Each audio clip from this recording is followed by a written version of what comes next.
there it is. Modern Naval Warfare. This is a modern Virginia-class submarine simulator. There is a professional version of this software and a private version or commercial version. Obviously, we have the commercial version, which is declassified. The Navy, U.S. Navy, uses the commercial. I said that backwards. Okay, let me see. The professional version is what the Navy uses, which has all the bells and whistles, apparently. I haven't even seen that one. I'm not allowed. But here today, we're going to test some fixes that they have instituted into the game. Specifically, Demon. Apparently, Demon has been changed. I don't know by how much. How are we doing? Is audio good? Audio is good. Okay.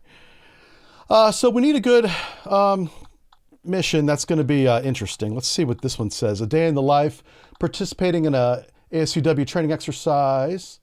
Okay, so here we're going to have helicopters, MPA. We're going to have lots of contacts to look at. So that's really what we want to do. Also, the photonics mast has been changed. Something to do with visual range. We'll see. I don't know. I have no idea what they changed, other than they have addressed an issue with visual range in the monochromatic mode. So I don't know if that means IR or thermal. I'm not sure which that means, because they're both a little monochromatic, but there's also a monochromatic selector switch. They could mean that. Okay, well, welcome to the Virginia. Oh, crap, what block are we? Well, we're at least block 2. Okay. Block would be version. There's 4 versions of the Virginia class in the game. You only need 1. But they got 4. God bless them. Uh-oh. Mom's calling. Mom's calling. All right, so this is already better. Notice how we got this alert on this active bearing 175. It's 4 kilohertz. That's a new one. Okay. Well, let's make a note of that. We're building our audio log, by the way. And it's only alerting whenever we get a new beep, it says. That's good. That's accurate. But this is a new frequency. Oh, and they actually added... Yay! They added the scale. So it is 33 decibels at 4 kilohertz. They didn't have that before. So yeah, they've already made the game better. I mean, I'm already impressed. Okay, 4 kilohertz. What is the pulse length? 500 milliseconds, half a second. All right, so that's what we're going to record for here. Whatever contact that is. Signal strength. What's signal strength? 33? Oh, it's getting... Oh! Now that's interesting. Do you see what he's doing here? We have 2 contacts out there. One bearing 210, same frequency, same pattern. Okay. Yeah, so 210 and 170, we'll say, kind of splitting the difference there. Oh, and it plotted them. Excellent, excellent, excellent. So they're plotted here. I'm going to go ahead and mute the alarm just because you should not do that, by the way, but as you get more experience, you can do that. Just don't forget that you muted it. Got to keep that in mind. I'm really good at not forgetting stuff. That's not true at all, but that's what I told you, so believe me. All right, we're taking a look at the environment. The layer's 72 feet. Again. Okay, let's turn on the fathometer. Let's turn on the fathometer. We're probably in shallow water, I assume. I mean, well, come on. Uh-oh, what's going on here? Stand by. Continuous. There we go. All right, total water depth is 9,000, 10,000 feet. Okay, good. So if we hit the bottom in this environment, something has gone horribly wrong before we hit the bottom. So we're just going to leave that up there on the top screen. Let's take a look at our broadband. Uh-oh, what's going on here? Oh boy. I'm not sure what's happening. That's a new active.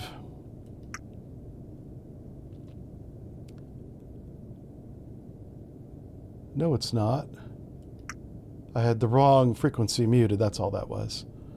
Okay, so we have a contact bearing 176, possibly another one at 164. Those are so close together with this hydrophone, it could easily be the same contact. But because it's 10 degrees difference, we'll call it 2. So the game's doing a good job of isolating those two, or separating, I should say, separating those two.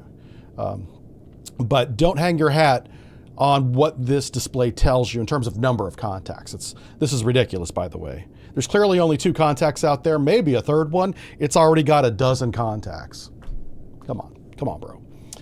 Well, let me just see, these are track numbers, right? So like if the active's coming from the same track, which should be done by either the operator or the machine, because the operator can assign the track number as well. This should be the same track instead of it's giving it a new track every single time it pings, which that does have some value. So I'm not criticizing it. I'm just like thinking out loud as to how I would do it. It's just me. That's just me. Okay, looks like we have good data now. Okay, I'm not sure what the hell that was for a second there. It was a little concerning. All right, let's come off this. Let's assign all of our sonar operators. Because right now these guys are just placeholders. They're not really doing anything until you do this. Now they get to work. Same with fire control. Okay. Let's take a look. That's our display. I like time bearing to be over here. Time bearing, again, you guys are going to set these up however you want. But I like to be able to look, basically, I like to stand back here. I can see the chart, I can see the fathometer, I can see my sonar screen, and whenever this command station prompt isn't in the way, you can see this sonar screen as well, which is kind of nice. We probably won't need ESM today, but I'm gonna man them up anyway. So we have all 3 of our consoles manned. Let's check our messages here. Down here, yes, I'm in the way. Hold on a second. Can I turn myself off? Hey, I'm gone. Just like that. Okay, we have a new contact. What's my orders?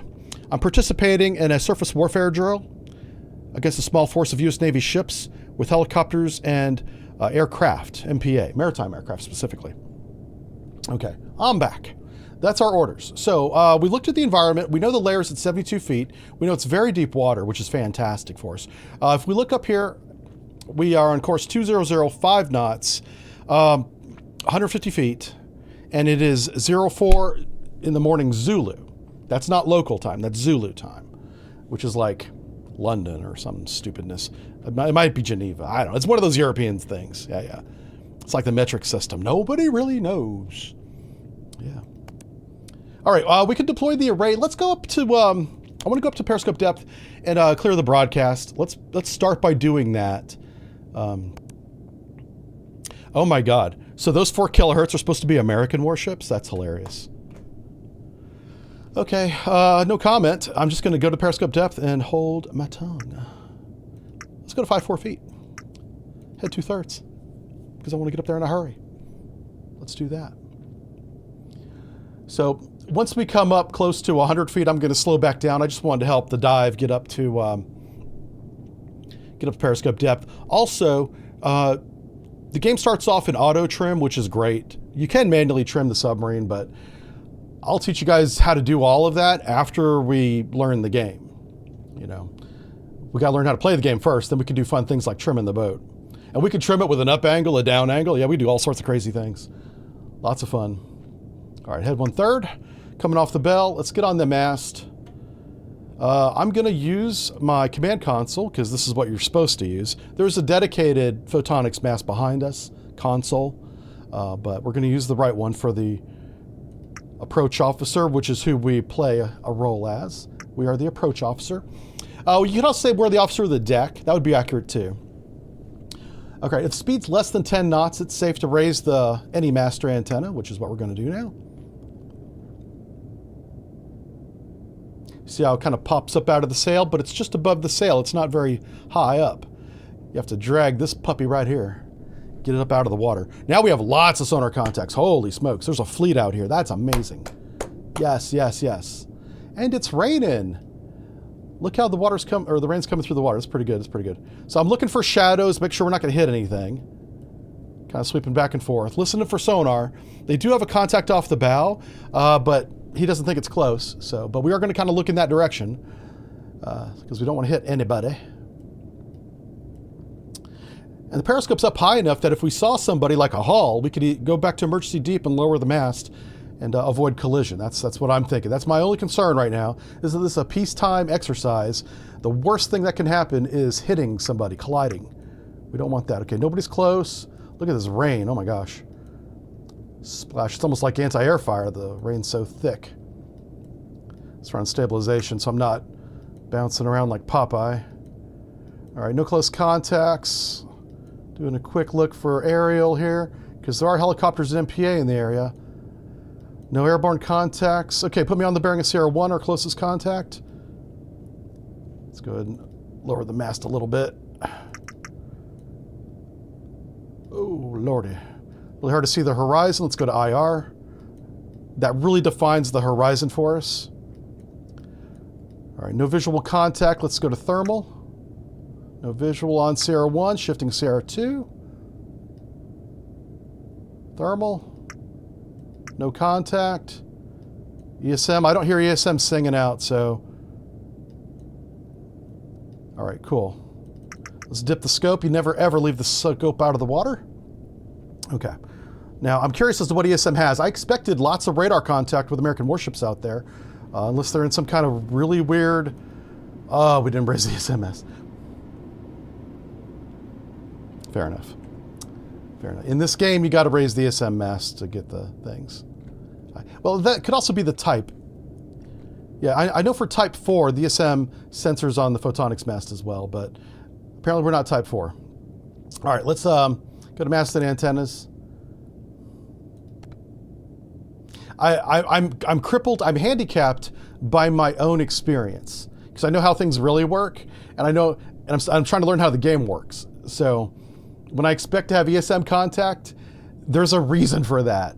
Okay, but yeah, let's see what kind of ESM we have now. Good Lord. All right, it's not a big deal. It's just, you guys think having real world experience is a benefit? It is, except for in situations like this. So here we go. We got a really strong radar contact who was probably detecting my periscope the whole time. Let's see, his amplitude is 40 decibels. Frequency is 3 RPM. No, that's 3 times per second. Okay. Bearing north. Got it. Well, let's track him. Is there any AIS contacts out there to track? Nope. Oh, there's a lot. Holy crap. Okay. Let's track this contact, though, to the north. Okay, I don't know if they've implemented that yet or if I'm just not clicking it right. Let's select the track, so it's there. Right, now I want to track it. And it doesn't come over to here. Okay, that's fine. Anyway, we do have a contact to the north. That's all we need to know right now. It's pretty strong. Okay, let's go ahead and lower this mast. This guy's, he's probably detecting the ESM mast. Yeah. All right, so that was to the north. Let's go ahead and raise the photonics mast, see if I could see anybody up there. That's kind of behind us. Yeah, we're heading 200, remember? Right here. All right, we don't have any sonar contact because that's in our baffles, so we're going to change course. We're also going to copy the broadcast. I don't have any visual contacts there. In order to copy the broadcast in this game, you have to come really, really shallow. Don't ask me. I don't know why. It's the way they made the game, I guess. I've been able to get the broadcast at... God bless America. Let's try that again. I've been able to get the broadcast at 40 feet. So we're going to come up to 40 feet, raise the comms antenna, and see if we get any kind of... I'll tell you what, if you raise the HDR mast, you might as well raise everything, because that thing stands out like a sore thumb. Yep. So I'm going to raise the HDR mast and the periscope. I'm going to go back to radio, see if we got any comms. Hey, 5 days since our last war crime. That's kind of nice. Oh, let's set the mood lighting. I forgot to set the mood lighting. You guys didn't remind me to set the mood lighting. That's your fault. Off. Yeah. This is my home. This is the glow of the screens, the hum of the engines, the little whirl of the 400 hertz fans that the Navy doesn't use anymore, but we used to. There's no better sleeping conditions than this. I mean, standing watch conditions, of course, but boy, it will put you out if you're not paying attention. All right, so we got a couple satellites online. We got the R-23 is online. We also got DMR stations 1 Charlie and 1 Bravo online. I don't see any new communications coming in, so we're fine. So if there's an op area, it should be on the ECDIS, the chart. That's what this is, and I don't see anything outlined here. Let's go ahead and close that. I'm just curious if they've added this yet. Apparently they haven't. And to be fair, it wasn't in the hotfix patch notes. But I would love to be able to download the broadcast and have the area, the op area that we're in, plotted on this chart. That would help so much. But that's not a priority. Fix the game, add features, make it stable. That's the priority. So now we want to lower all masted antennas, and for training purposes, we're going to emergency deep. Emergency deep to 150 feet. And I want to see how fast does our crew get us to 150 feet. It better be about less than 60 seconds. All right, so we're watching the depth right there. We're at 4 feet, 5 feet already, 10 seconds in. Not bad, not bad. Chief of the Watch is flooding, well, he's the pilot now and co-pilot, flooding all the, if there's a hole in the boat, we're bringing water in everywhere, trying to make this thing heavy. Coming down, 20 seconds mark, 8 feet, that's not bad, not bad. Our crew is proficient. Yep.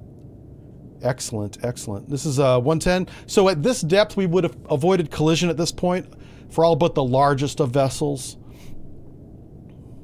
I'm thinking VLCCs and stuff. And we're at 130 feet. Excellent. Our goal is 155 feet. He'll probably overshoot it. That's nothing wrong with that. We want to go deep.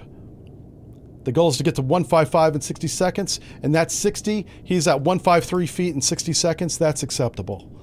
Very good, very good, very good.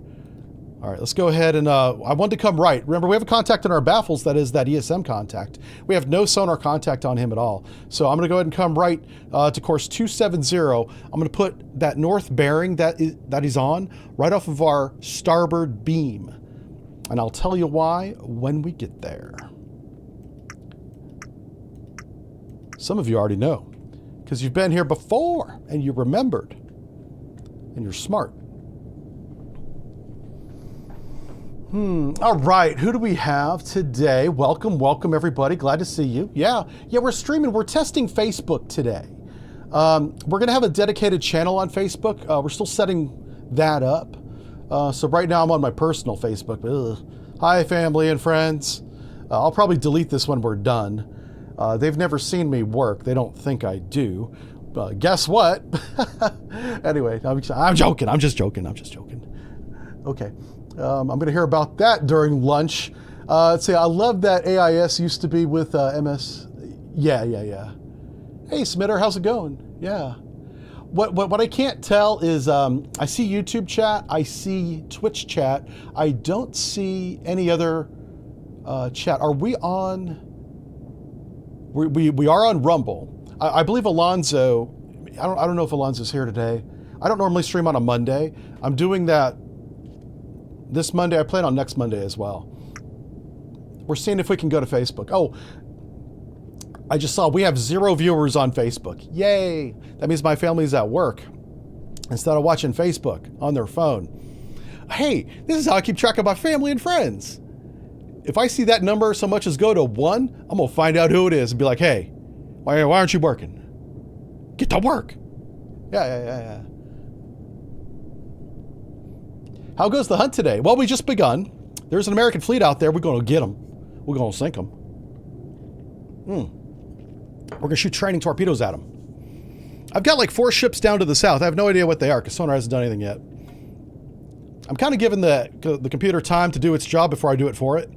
Rest assured, we will know who those guys are, every one of them. And we did have, the active sonars were to the south. So, of course, that's the warships down there. Let's just look at the chart.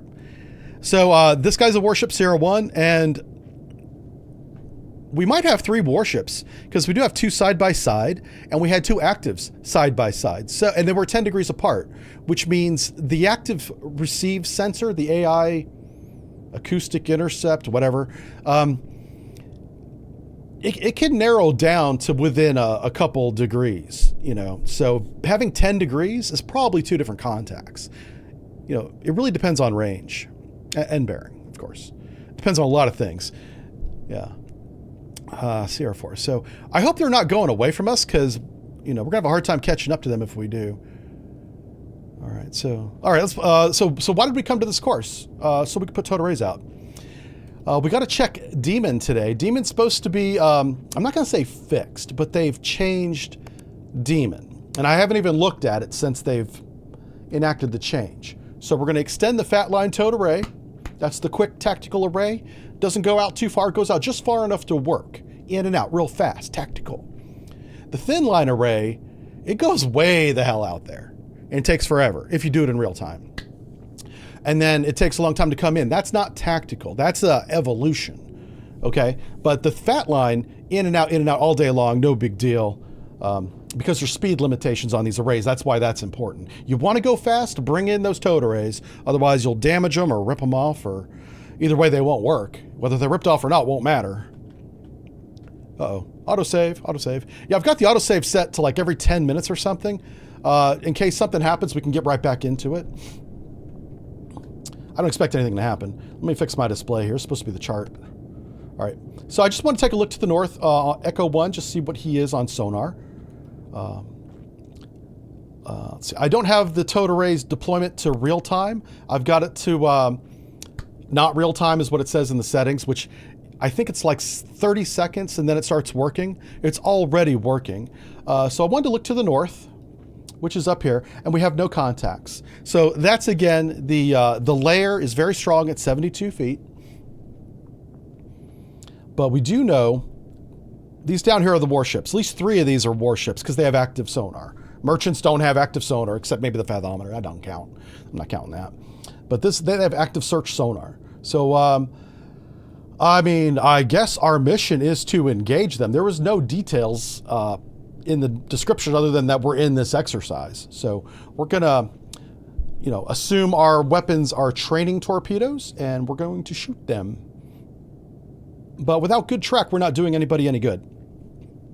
But now that we're heading 270, let's head back up above that layer and let's see where everybody's at.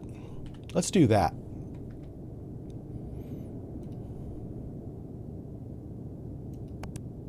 Towed array's out, so we're fine. Let's go to 5-4 feet. So it's not comms depth, but it's shallow enough. And I'm going to keep on the 2/3 bell until we reach 100 feet, and then I'll slow down after that. Hey, Alonzo's on Rumble. Thank you. Alonzo, thanks for being so flexible. You're the best, bro. I appreciate it. I know I only stream Wednesdays and Fridays. That's the schedule. But we just got back from having some time off, and we didn't stream on Friday because we had some time off. And I really wanted to jump on this game because it had been a week since we played it.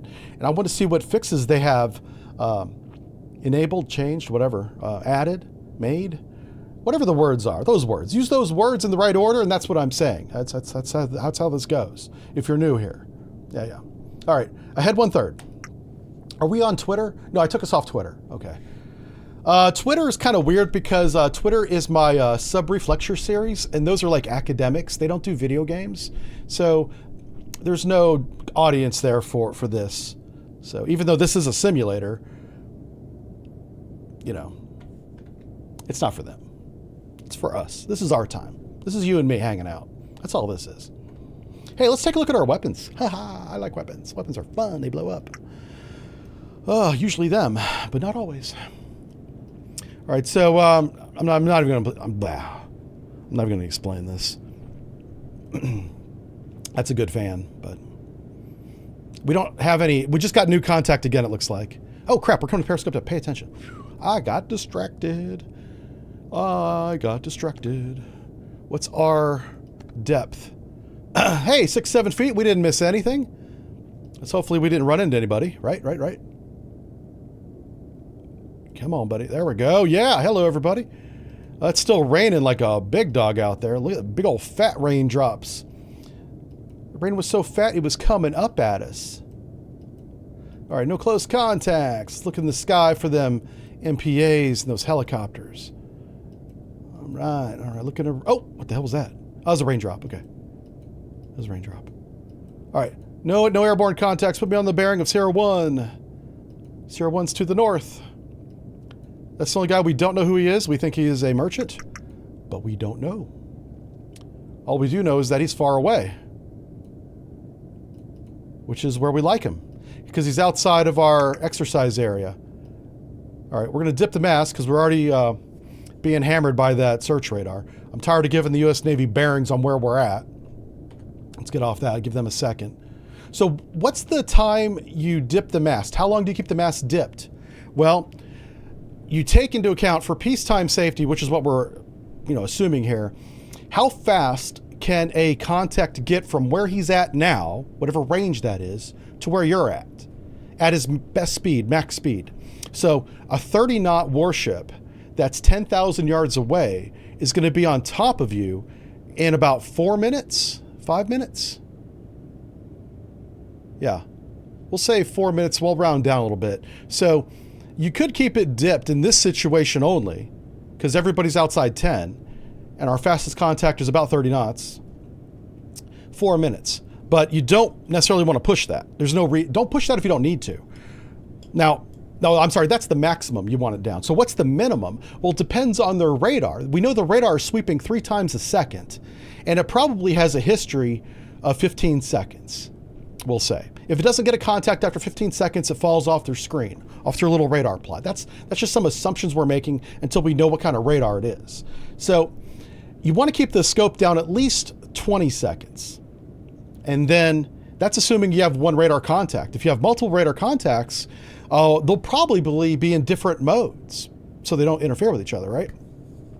So you want to take that into account. So 30 seconds to 4 minutes is your window of keeping that scope dipped. Until you start seeing contacts come in, then your 4 minutes becomes 3.5 real fast, becomes 2 minutes. So, but that 30 seconds, that 20, 30 seconds, man, if you keep raising that scope before that time passes, it's like you didn't dip the scope at all. So you might as well leave it down for a little while. All right, that's just some rules of thumb for you. Something to think about, something for your brain to chew on while you're doing everything else. Let's look at our weapons. Oh, we got 4 training Mark 48s in tubes 1 through 4 as the good Lord intended. Now, I know Sierra 1 is a bad guy. Uh-oh. Let's go ahead and make some tubes ready. Let's warm them weapons up. Let's get that A cable connected and get some power to the weapon. Wake it up, give it some coffee. Say, hello, Mr. Warhead. How you doing? Yeah. All right. Now, they're not going to the south. We know that. Do you know how we know that? Because I said so. Okay, so I'm going to begin doing some fire controlling on Sierra 1. So since we have Leroy here in charge of fire control today, which should terrify everybody, I'm going to tell him to leave Sierra 1 alone. Secure updating Sierra 1. Okay. Sierra 1's my bitch. I'm going to come over here and I'm going to do the solution for Sierra 1. So I'm looking at his fan right here. This is Sierra 1. This is when we had periscope depth the first time and I was trying to get comms. So we had a good fan. This is when we were doing 200. Pretty even. Now that we're doing 270, same fan. So that 70-degree course change did very little, but his bearing rate now was decreasing. Now it's increasing. That's interesting. So let's stack some dots here. This dot stack is what he was doing. This was our maneuver where we went deep and fast. And this is real time. This is what we're looking at right now. So I'd really like to stack this dot stack. Now, I wish there was a way to separate this stack from this stack. It may be doing that in the game and not telling me, but that's what we don't want to take any of this data and apply it to up here because of the time gap. He could have changed course, speed, lots of things could have happened. I don't want this stack to affect what I'm trying to do up here. And there's I don't see anything on the screen that tells me what that is, but that stack's not bad. Unless he just zigged, that's not bad. So I think he's on a course of 200. No, that's not 200. Why is this? Oh, I'm reading the wrong numbers. This should be like 310. Where's 310 at? I'm sure it's on the screen. I just haven't found it yet.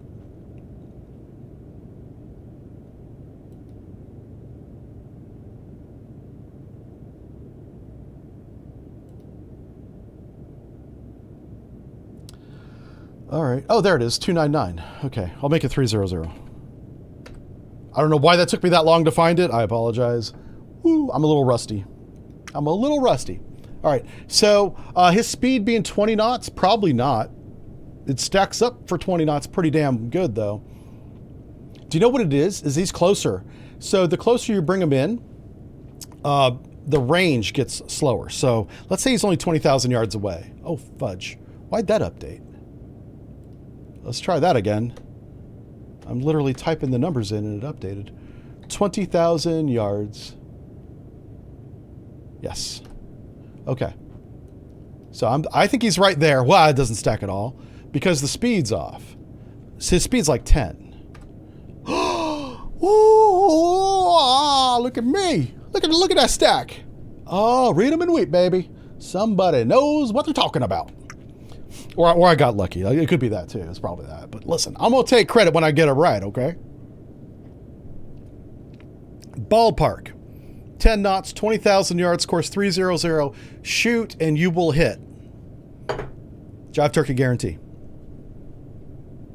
That's how you do it, folks. Right there. God bless America. All right.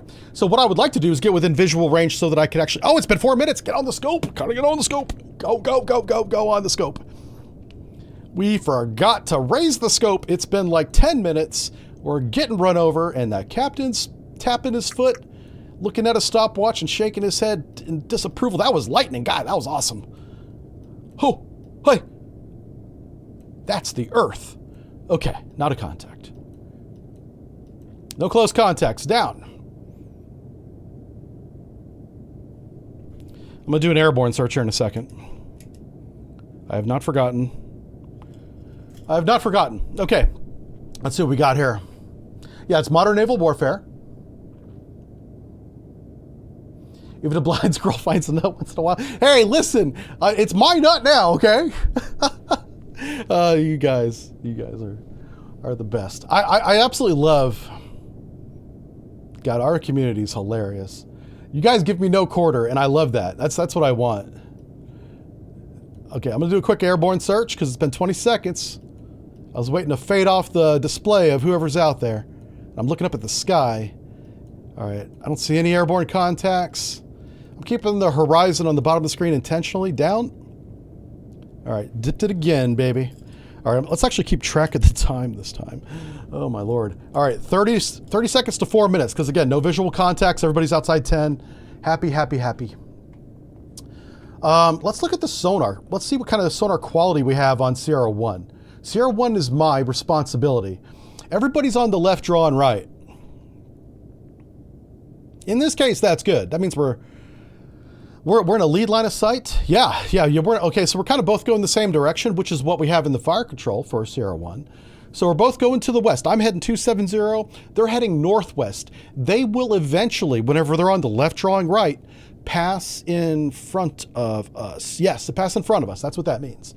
So if we sped up and they started going back to the left, that would be bad. Because not only are they going to pass behind us, they're going to pass behind us close, depending on how much we sped up. So, but these warships are probably going a lot faster than we are because we're only doing 5 knots periscope depth. All right, let's take a look at Demon. I've been teasing Demon for far too long. And whenever you look at demodulated noise, I should call it what it is. Demon is its shorthand name. Demodulated noise is where you get the screw blades from. You always want to look at the towed arrays when you're looking at Demon. You don't have to, but that is your best sensor for demodulated noise. So let's take a look here. We're going to put the cursor on Sierra 1, which is also Sierra 7. Sierra 7 is the towed array version. Let me verify that. Yeah, TB34 version of Sierra 1. Right here. So right over my shoulder here, I select TB34, and I put my little yellow cursor on him. Now let's update. We should get a waterfall display now. There we go. There we go. Okay. Hey, they fixed the lines. Good for them. Good job, Wave Ops. This is what I expect to see. Oh my God, they actually fixed it. This is good. This is very happy. Aaron's happy. Aaron's a happy boy. Okay, so we put our cursor here, and we have, if it's a 4-bladed screw, he's doing 45 RPM, is what it's telling me. That's way too slow. But we also know he's a 5-bladed screw because he's a warship. Always begin with warships, 5-bladed screw. You'll be right 99% of the time. There's probably an exception out there. Don't worry about that guy. If it's a warship, 5-bladed screw. That doesn't apply to submarines. Submarines very different. Okay. Warship. Anyway, so we put our cursor kind of over this, and it says 43 RPM. Again, I'm just going to go with what the game tells me. I have to get rid of my institutional knowledge. Let's see if we can make 43 RPM work for anybody. How does that work? What's his speed? I said his speed's 20 knots. There's no way. There's just no way. But that's reality. So, what if 43 RPM equated to 10 knots? That'd be insane. He should be doing 100 RPM at least. But again, we're learning how the video game tells us data. So I'm just going to make a note of that. Okay, let's take a look at Sierra 5. This is the other potential warship because we had active from this bearing. And very similar demon signature.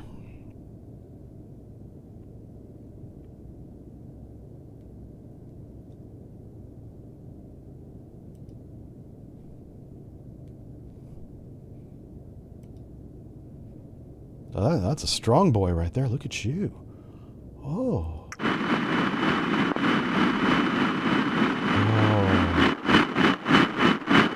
Oh, shit. Oh. Oh. Oh, he's cooking. Oh, he's cooking.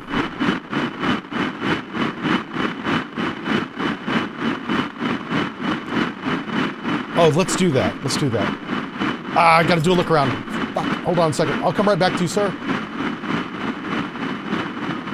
Okay. Hold on. We gotta raise the mast. Take a look around. I'm gonna look down these bearings of Sierra. Let's do the safety sweep first. Make sure there's nobody gonna run us over. Very important. That's land. Also called Earth. All right. Looking for airborne contacts real quick.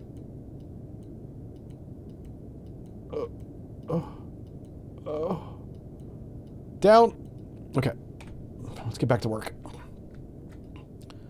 Yeah, that sounds really cool. So I hear two things there. I hear a screw blade, and I hear his turbine. That's definitely a warship. Sierra 3, it looks like.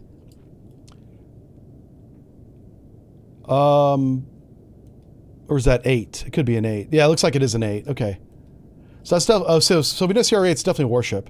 Let's go and classify him. Where's my little warship symbol at? There he is. Hell, they all are. Yeah, that's a warship. Sierra 2, we don't know. Sierra 3, bearing 195 is a warship for sure. Okay. Now, let's get back on the contact and listen to him. I'm gonna give you an audible turn count if I can.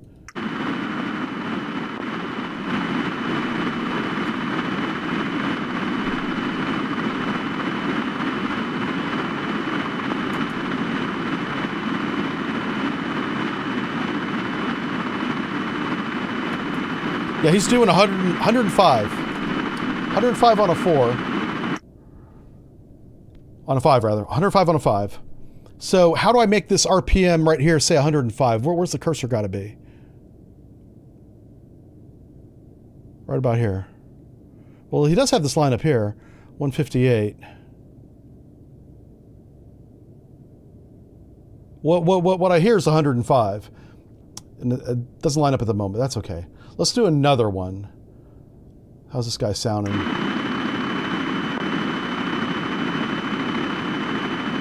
Holy shit. He's much faster. It might be 160. Holy cow, this guy's hauling ass.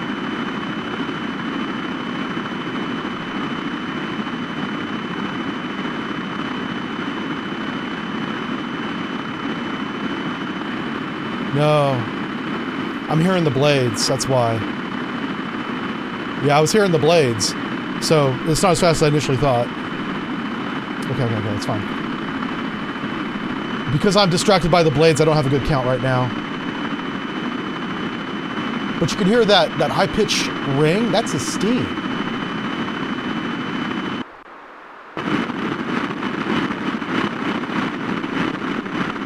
This guy needs work. He's broken. What the hell's wrong with this guy? He's working hard to get through the seas right now.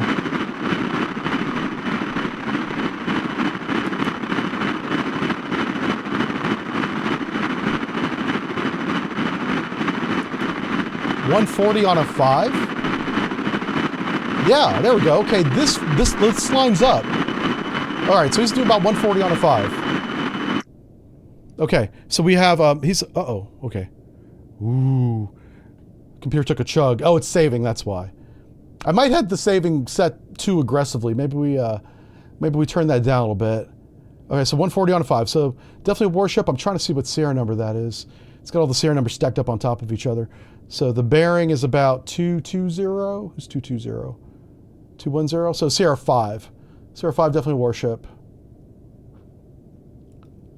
159. He's a warship too. Pretty much everybody's a warship down in that area. Those three specifically. Okay. Everybody but the guy to the north. The guy to the north, I have no idea. He's probably a merchant. Probably. Okay, let's check active intercept. What's the age? There he is.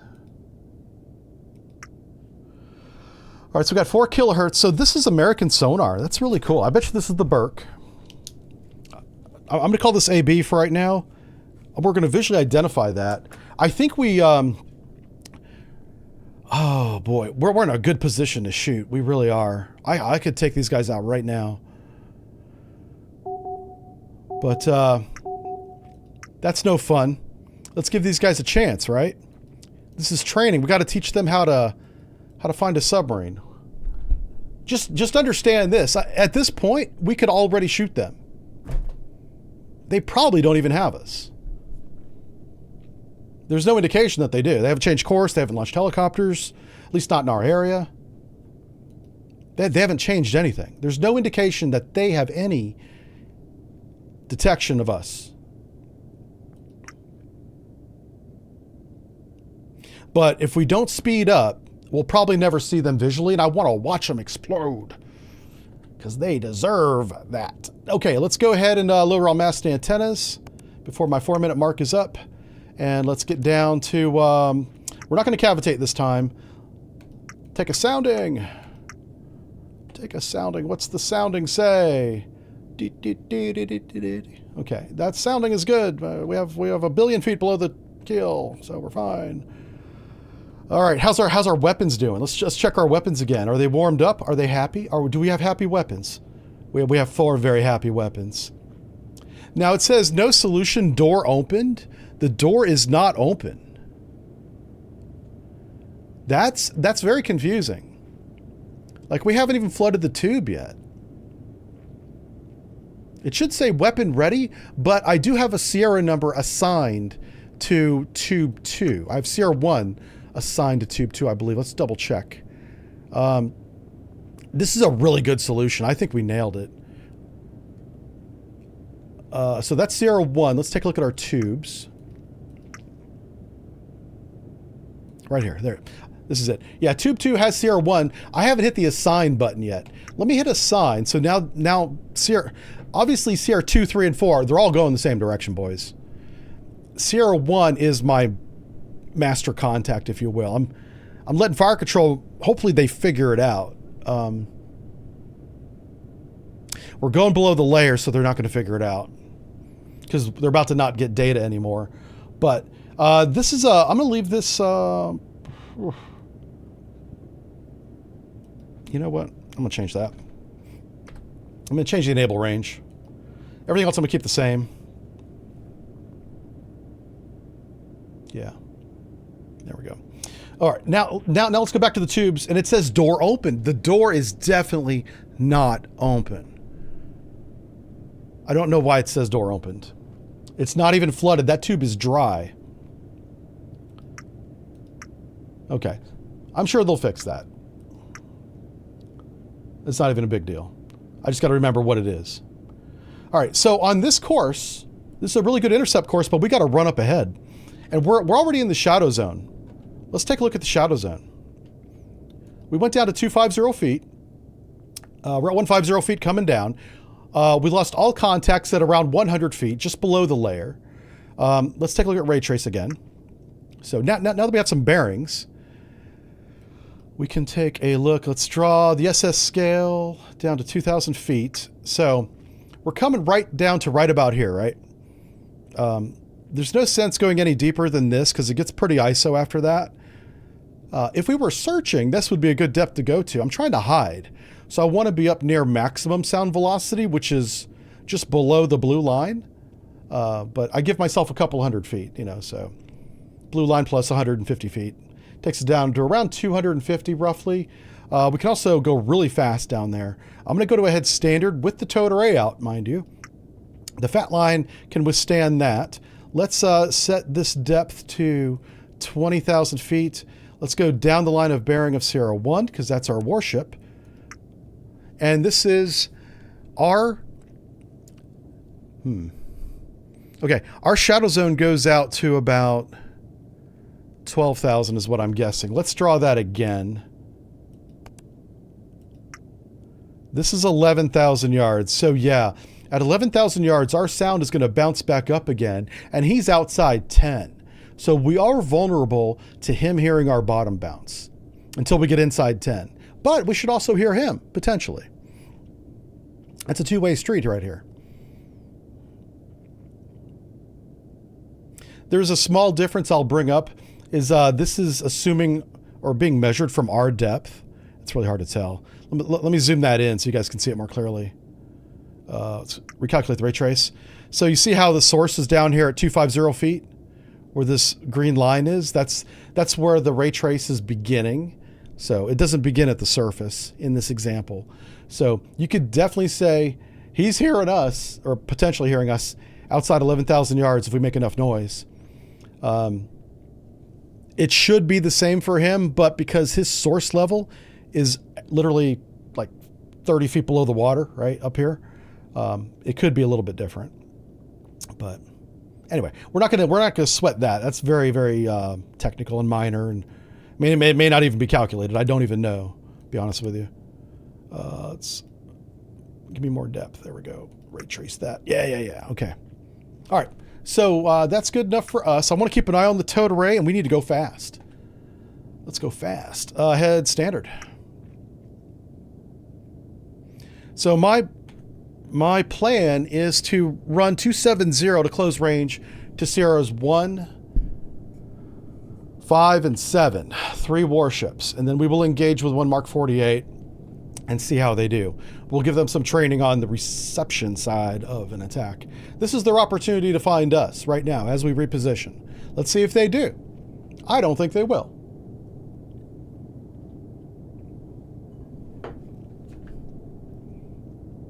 Yeah, I'm trying to put together a... someone in chat is asking about training scenarios. I'm still trying to put together a good curriculum that makes sense. And the thing that's been holding that up was the sonar, like Demon, was not working properly, or in a way that I understood. Let's put it that way. So I'm trying to figure out how the game displays certain things. And once I got a good handle on that, I'll definitely make a series of videos that build on each other. I've already started that by talking about the broadband. There's already a training video. It's about 10 minutes long that goes over all broadband sonar arrays. You can watch it right now. So I wasn't comfortable going into narrowband because narrowband contact is difficult to maintain in this game. And I need to have narrowband contact for at least a couple minutes to talk about it. So, but that's the next one on my list. I want to get narrowband done next. And one thing I've noticed is you don't track narrowband. You track broadband in this game that gives you narrowband information, which is great. That's fine. But I haven't seen anywhere yet that you can put assign a narrowband tracker. What happens if you have a bearing that has no broadband display or image trace, but you have tonals on that bearing? That's very common, very common.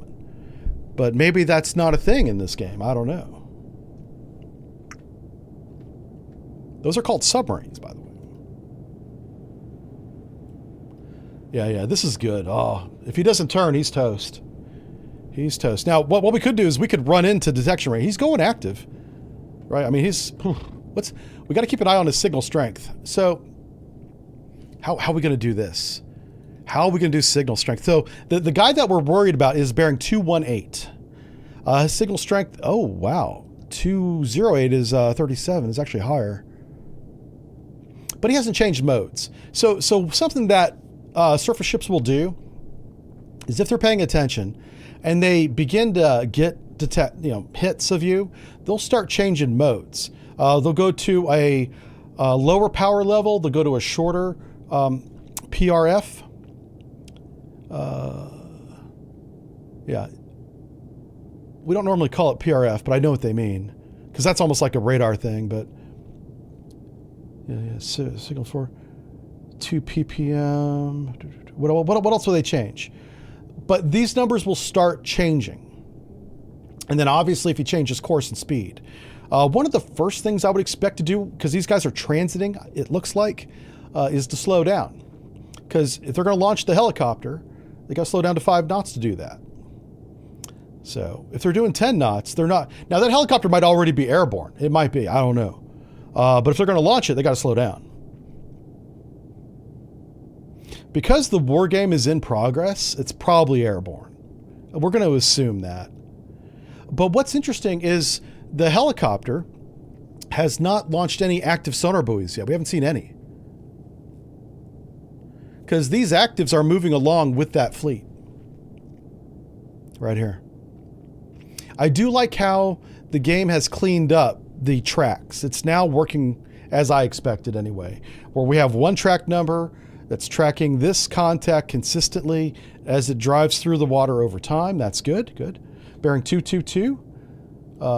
Yeah, his signal, oh, and now look at this. His signal level's going between 38 decibels, not bad, down to about 33 decibels and back up again. Why is that happening? Well, he's steering his active around. It's pointed in our direction, it's pointing forward, it's pointing to the left, and we're to his right. So we're hearing the 3 different signal levels. We're still hearing his active, it's not always pointed at us. The one that's between 37 and 38, this pulse that's down here at the bottom, that was at us. This one that's 34 decibels, not at us. Nope. Doesn't count. So good stuff. So we do want to keep an eye on this, but I'm going to step away from this display, which means I have to, we're going to bring up broadband. Narrowband, I'm just curious. Obviously let's see if I can make my point by putting the cursor. We know the contact is here, but you notice how we have no broadband trace, right? But that warship, going really fast, not that far away. Let's go to 5 gram. 5 gram, there we go, 5 gram. Oh, I should explain this display again, and I'll explain it every single time we use it, the first time we use it. And over here on the right-hand side, these are the bearings. This middle bearing, whether it's 3 gram or 5 gram, this middle bearing is the bearing your cursor is looking at. So we got this bearing, literally this beam, and then the next 2 beams next to it on the towed array, and then the 2 other beams. So we've got 2 beams going left, 2 beams going right. And then we're looking down the bearing 238 right now. All right, so let's go ahead and get some gain into the array. Normally this is done automatically, but because it's a game, we're going to try and do it manually. And force you to do it manually. We have like no... We should at the least have waterfall. Like even if there's no signal there, we should have... There we go, we got something now. We got something. What's my frequency at? What's going on here? All right, we're looking at good frequency. Yeah, this is fine. Oh, I'm looking at the wrong array. Shoot. Ah, my bad. That was... Yeah. I forgot I got it selected over here. Yeah. I was looking at the sphere. Sorry. Doggone it. Probably not the last time that's going to happen.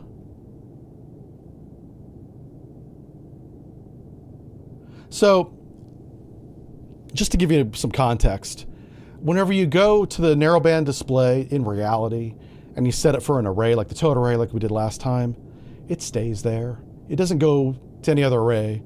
So whenever I went back to it this time, I expected it to still be on the towed array, and it wasn't. But I should have checked, though. That's on me. I should check. All right, so we got a good tonal here. I like this one. We've got, what frequency are we looking at? 540. 540.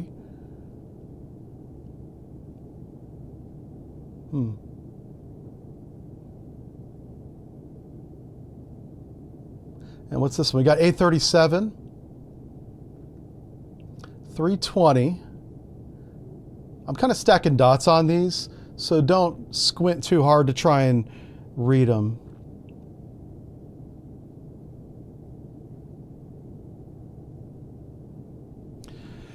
Yeah. Oh, wow. Okay, no, that's good. That's a tonal right there. What's that? 286. 286. 286. It's one of the best computers from the 1970s.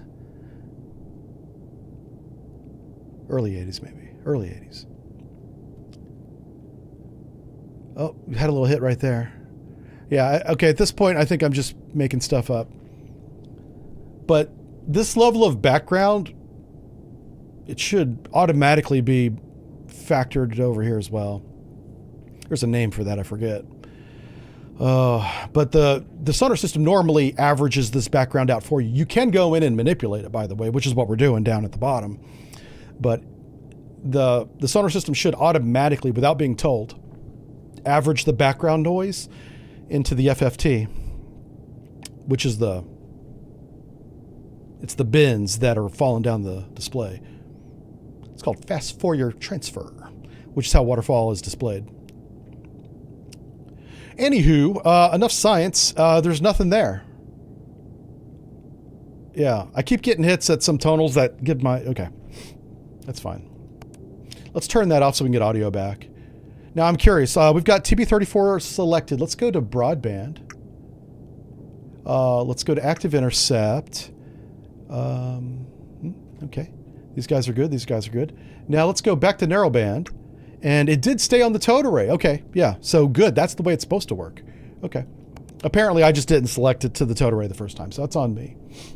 Not a big deal. Now I know. But it does keep the array that you originally selected. And that's great. So you don't have to like worry about that. Okay. Let's keep broadband up. I think we should be pretty close enough. Uh-oh. Okay. That scared me.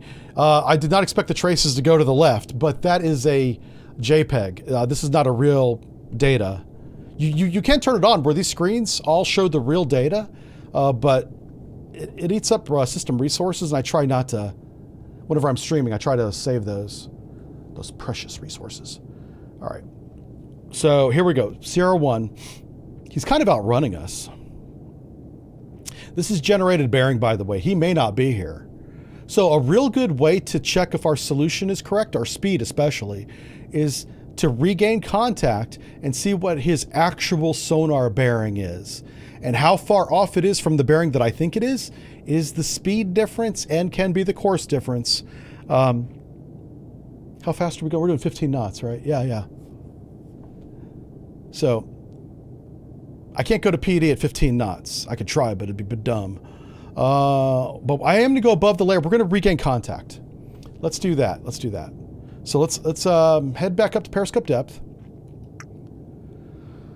4 feet on course 270, and we're gonna have to watch the speed pretty close here. When we get to like 150, we're gonna slow down to 2/3. Because I'm trying to help the pilot not like broach the submarine, right? Like if you came to periscope depth on a standard bell, you're probably gonna end up on the surface or at least broached, right? You don't want that. It's embarrassing for everybody.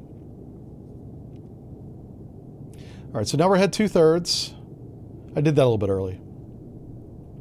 I'm being cautious. With our speed, judicious even. I'm having fun simulating my old job. Yeah, that's what it is. Yeah. Is it like radar with light background? I'm not sure how radar works. I never operated a radar in real life, so I don't know. Yeah. Oh, there we go. We're getting contact now. Head 1/3.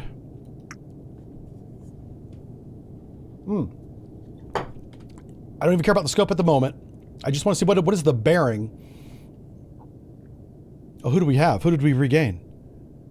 Sonar, who was that? 191. I need the guy bearing 200. If the guy bearing 200 is bearing 191, my speed's way off. He's doing 5 knots. He's like at least half of what I think he is. Ugh. Okay. Holy smokes. That was the autosave is what that was. All right, come on. We need broadband contact. We're at 87 feet. What's our speed right now? 6 knots. We should have contact. What the hell? Okay, let's get back on the scope. Oh, raise it, raise it. Giddy up, giddy up.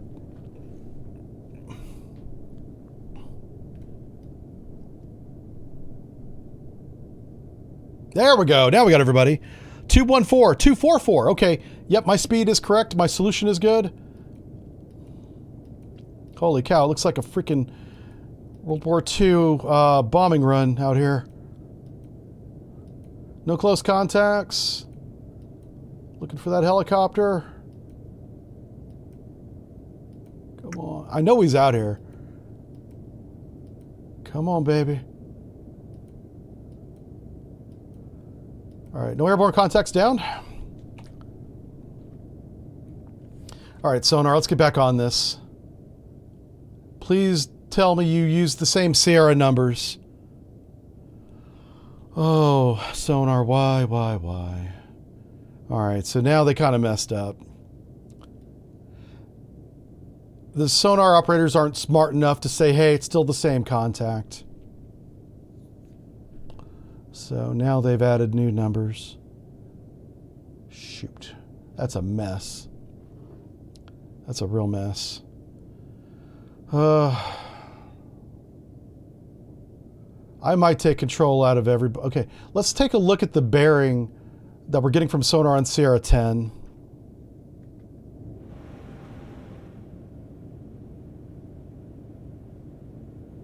All right, so they did regain Sierra 1 on the right bearing. And my speed, if anything, might be a little bit slow.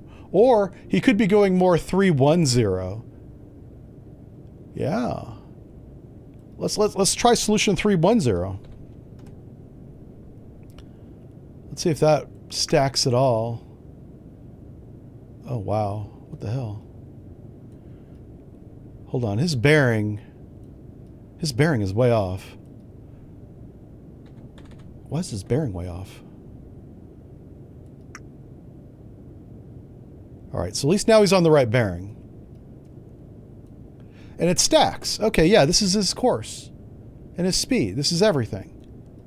What's his range? 15,000 yards. Man, we should sink this guy. Oh my God. Listen, I want to watch him explode, okay? So let's get some... What? What's our depth? Why are we at 49 feet, Dive? Holy smokes. Thanks for giving us away, buddy. Let me see, what did I order him to go to? I said 5-4 feet. You broached the boat. They definitely know where we are now. All right, well, we're going to replace the dive with somebody new that knows what the hell they're doing. I don't even know his name. Who is this guy? Looks a little Asian, just saying, you know. Not a good driver is what my point. He's lucky he's not a woman. Which you never know, but I'm not allowed to ask that question anymore. They're like, don't ask, don't tell, you know. That's the policy. This rain is freaking me out, man. All right, let's go to Sierra 1. Let's see if we can see him. Zoom, zoom, zoom. Zoomy, zoom, zoom.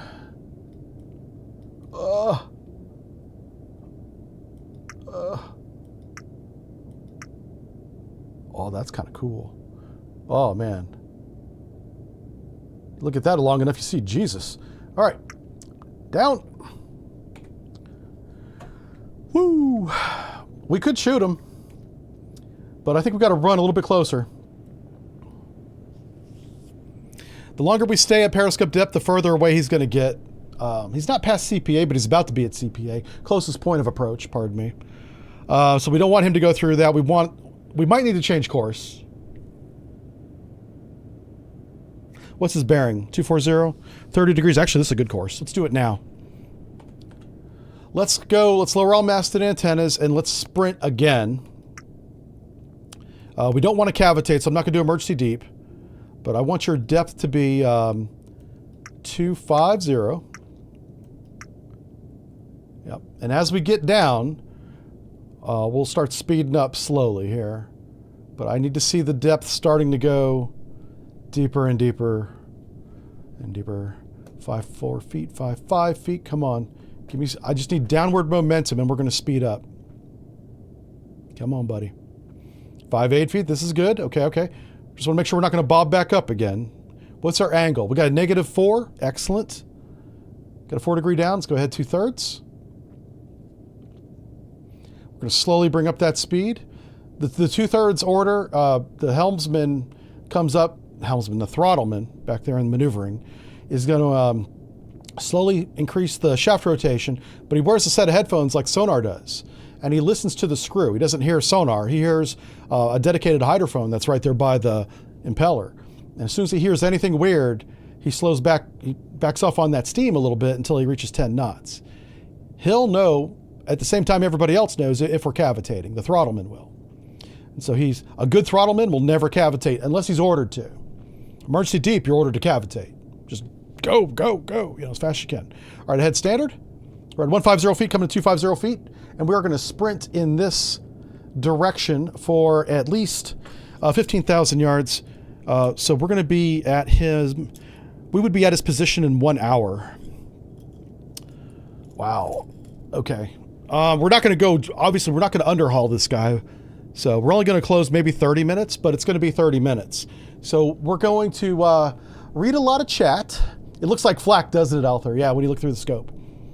Hey, thank you for resubscribing, everybody. We got so many people here. We got Jote, Crazy Consti just resubbed. Thank you, thank you. Lots of people watching today. Welcome, welcome. Not normally here on a Monday, but I plan on streaming this Monday and next Monday. Also Wednesday and Friday. Monday, Wednesday, Friday, this week and next week.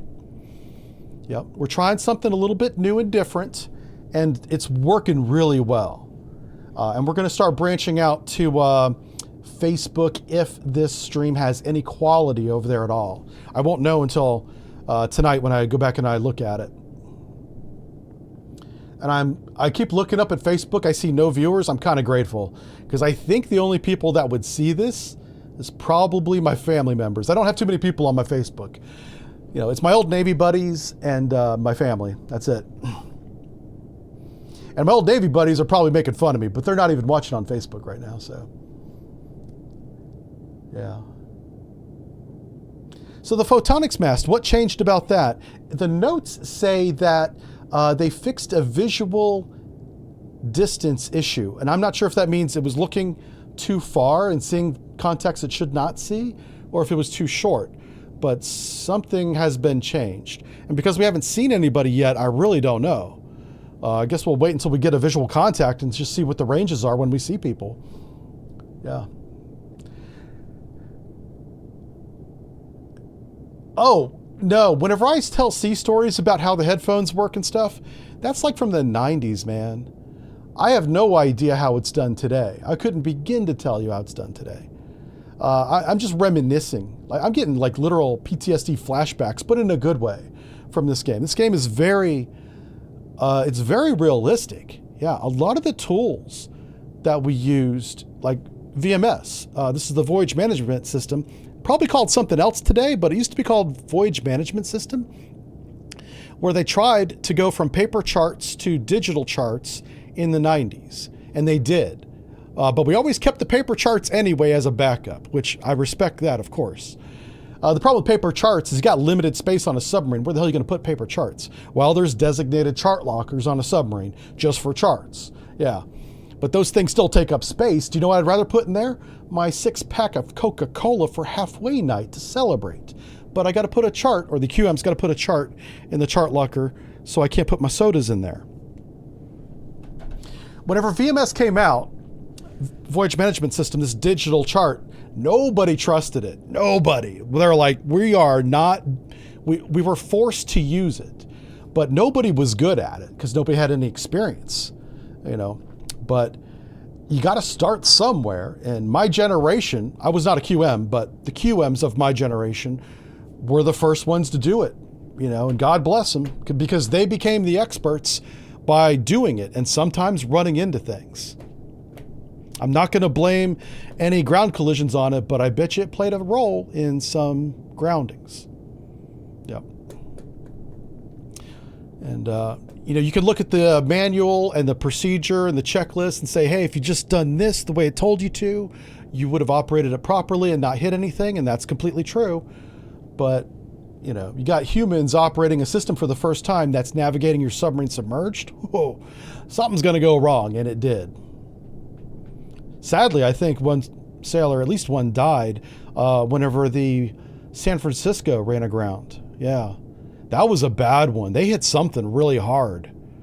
I mean, I don't remember all the details of that one, but I do remember there being injuries, which is scary as hell. Imagine being in a car wreck at about 30, 40 miles an hour, but you have no windshield, so you don't see that you're about to hit something. You're just walking around doing your thing and yeah, oh my God, that's terrifying.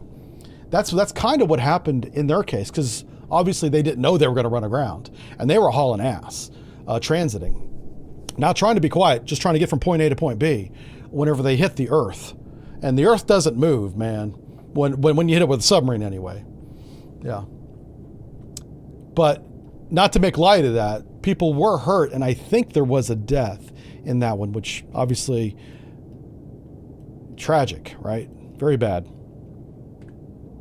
Very bad. Let's make sure we didn't break our toad array. Okay, we have about 20 more minutes on this course. I'm gonna go get I'm gonna refill my coffee cup, and we're gonna play this out in real time. If we see any contacts, you'll see them here first. So, oh, you guys can watch the active. We should still be getting active. There they are. I thought we had 3 contacts, and now the system is saying we have 3 contacts again. So what I want you to keep an eye out for, if this signal strength goes from, if it gets above 50 and I'm not here, let me know. Send me a message on Discord or something. I'll bring my phone with me. If that goes up to 50, we're in trouble. And that's just a ballpark. A little bit of rule of thumb math there. Let's see what happens. Oh, sorry, I'll move my cursor too. Yeah. All right, that signal, oh, it's already up to 40. Tastes pretty good though. There we go, 41. Yeah, we fine. Imagine this signal number here saying something like 140. I've been there. It's scary. I was like, oh shit, we are so screwed. But that was the inside voice. The outside voice was like 140 decibels, bearing 210, increasing. You have to say going up, by the way. You don't say the words increasing or decreasing because they sound too much the same. So going up, going down. Yeah. I got in trouble for that because I was always saying it wrong. I had the XO actually yell at me on watch about that. I was like, oh, sorry.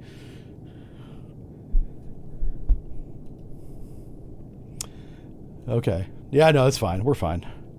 We should be pretty close to... I didn't mark the time. You know what we can do is we can look at the chart. Which one's the chart? I forget my numbers here. Hold on one second. We're going to get it. We're going to figure it out. Is F4 the chart? F4 is the chart. Okay. So, oh my gosh. Did we not speed up? We did speed up. Oh, wow. How is he outrunning us? Well, he is going 310. I want to get him into 10,000 yards there. That's the plan. 10,000 yards. Yeah, it's 43, 42. Okay. It's becoming concerning, but I got to get in position to shoot this guy. We could shoot him right now. Let's just be frank. I could have shot him half hour ago. But I want to watch him explode on the periscope. I want to send a picture to the Pentagon so they can put it on the briefing and it can make it into the local news. Yeah. That's what we're gonna do.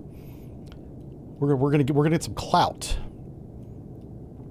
I'm shocked that the fire control has never figured this out. Like, these guys are not good. Now, in their defense, they don't have data right now.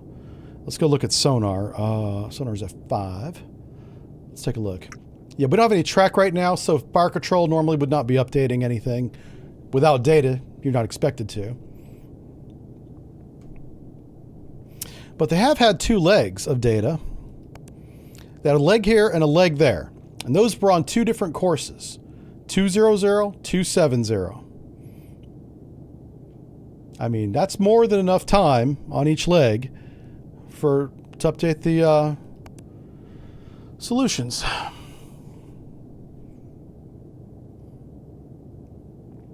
And sonar is just being silly, assigning all these new trackers. I mean, come on. We should have one tracker for the sphere or the lab and one tracker for the towed array on each contact. So 4 contacts, 8 trackers. We're up to Sierra 11. Well, are some of these WA only? That would be the exception. Yeah, normally if it's on the lab and it's on the WA, it gets the same Sierra number. Yeah. So, because those are hull-mounted sensors, that's why you can do that. Those sensors are next to each other on the sub. Yep. Very easy to correlate by bearing when you do that. So we're going to have to turn to the northwest whenever we slow down. I might turn to the northwest before we slow down, so fire control gets a whole new leg of data. Because apparently I'm not giving them enough information for him to figure out these guys are going northwest. Like, it's pretty bad when the sonar supervisors figured it out and the dedicated, highly trained and motivated fire controlman named Leroy hasn't figured it out yet. You don't want sonar doing your sonar solutions. Or your fire control solutions, I mean. Yeah, we're still closing them. It's just not very much now. Our closure rate is 300 yards per minute. It's not bad, actually. That's not bad at all. Did I not come to comms right at the start? I did, yeah. I came to 40 feet. Somebody's telling me to come to 38 feet instead of 40 feet. I've come to 40 feet. Or, you know, it'll be funny if that's the difference. If it's literally... No, I've copied the broadcast at 40 feet before. Sure did. Yeah, Schmuckatelli. Yeah. He's a schmuck.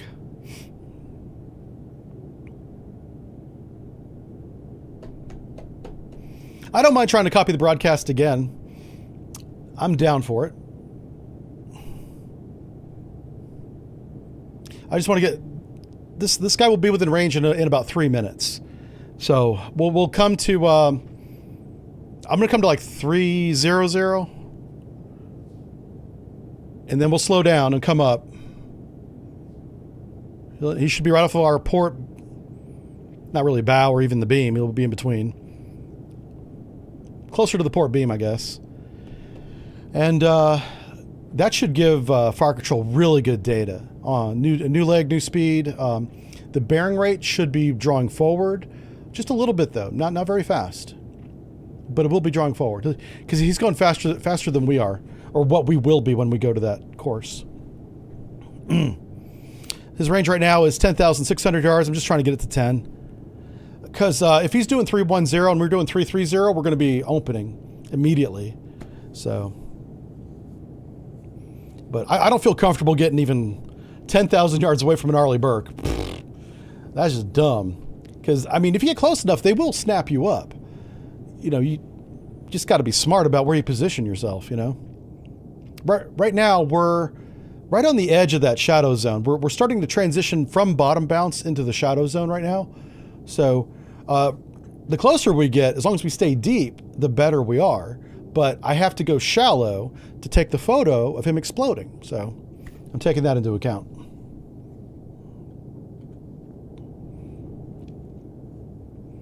That's what we're doing here. That's what we're doing here. Yeah, and this layer is like Superman. Look how strong this layer is. Boom. Let's update our SSP. Sure. Let's go that way. Yeah, so this is what, 7,000. That's 14. So 7 or 15. So it's like, still, yeah, it's between 10 and 11,000 roughly. We're right about to transition into the shadow zone here. So, like, if we wanted to stay deep, we could, and we could still shoot him, but I'd have to have a lot of confidence that he didn't maneuver, because we haven't had contact in 20 minutes, or probably 30 minutes. Let's see, when was the last time we had contact? He could have done anything in the last 20 minutes. We'd have no idea. Yeah, it's been 17 minutes. Been 17 minutes, so let's go ahead and...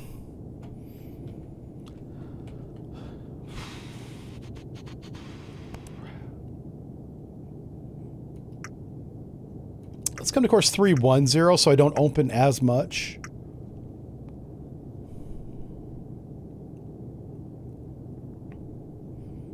All right, so we're at 250 feet, coming right to course 310.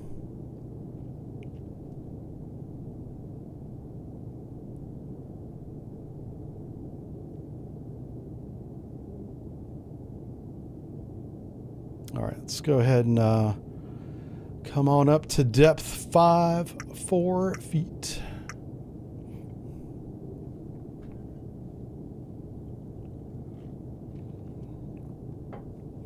All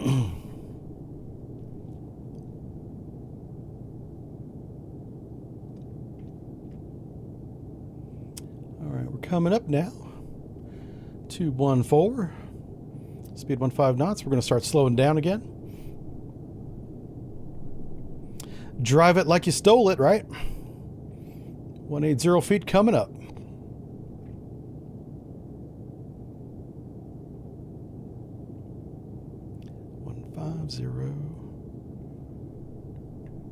There we go. All right, ahead 2/3. See how quickly we slow down? Yeah, that's pretty good.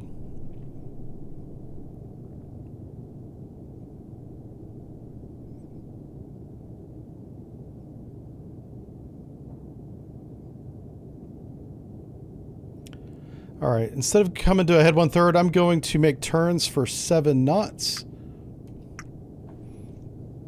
All right, let's get on the scope. Oh, it took me to this one. Let's keep using the command station for now. So there we go. Oh, what's our speed? 8 knots. Okay, raise it.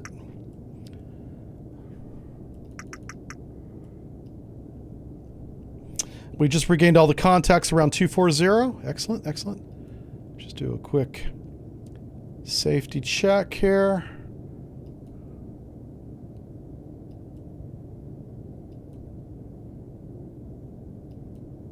Okay, no close contacts, down.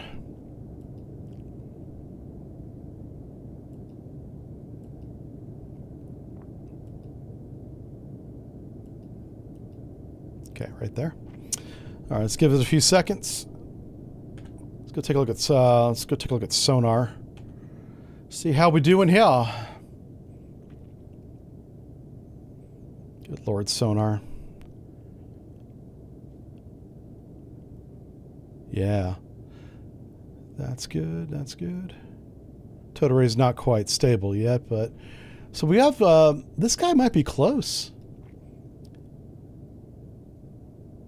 He's starting to show up on the wall really well. Let's see if we can hear him.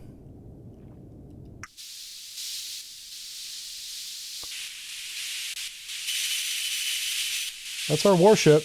Yeah, for sure. So all four of these guys warship.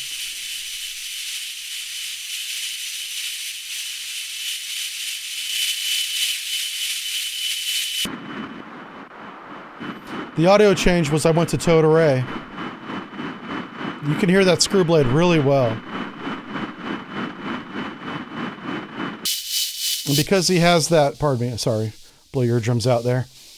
Because he has that high pitch steam tonal, he's showing up on the wah array really well. Nice.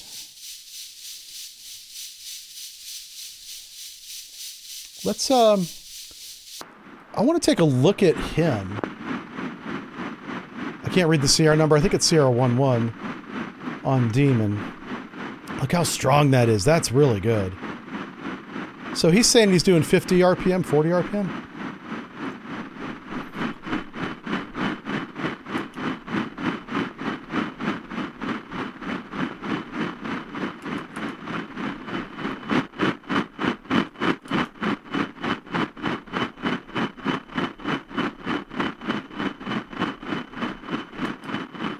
So I'm saying 170 on a 5? Where was 170 line up at? 170 would be right there. What about here?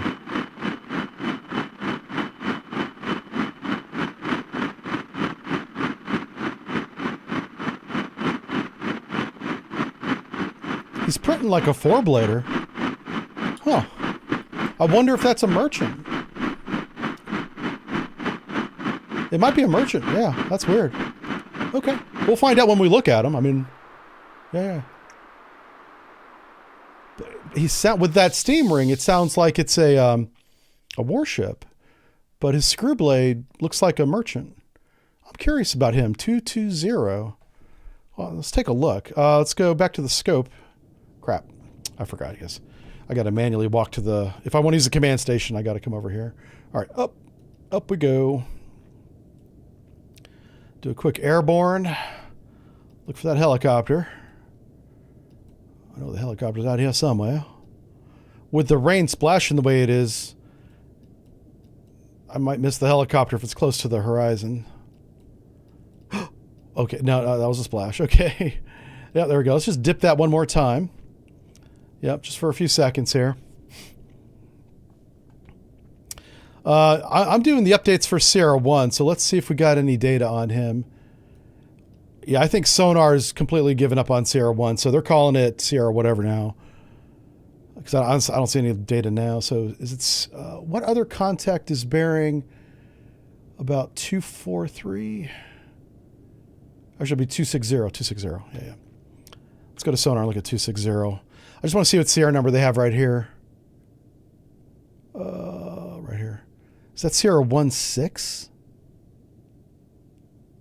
Yeah.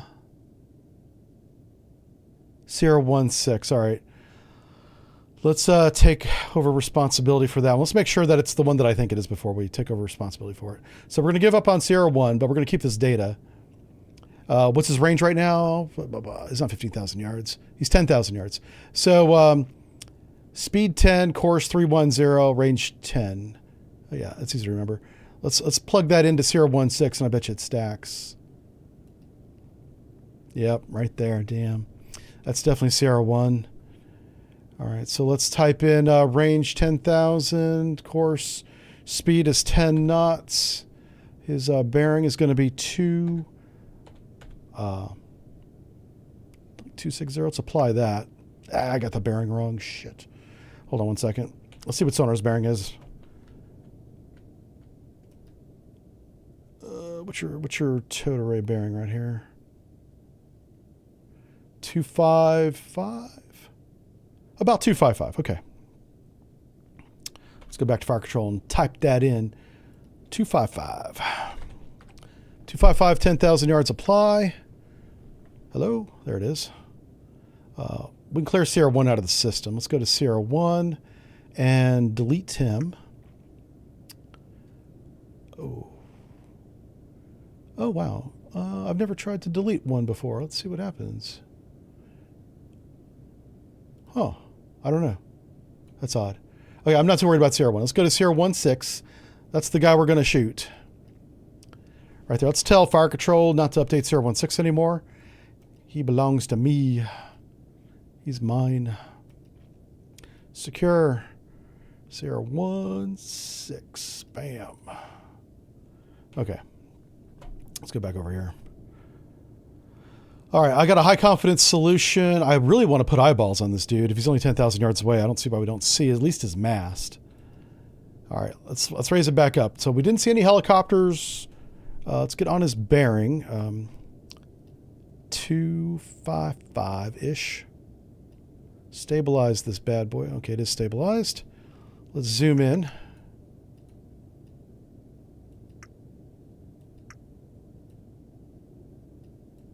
Whoa. Okay, the bearings had me... I got a little confused for a second there, but let's get on the right bearing.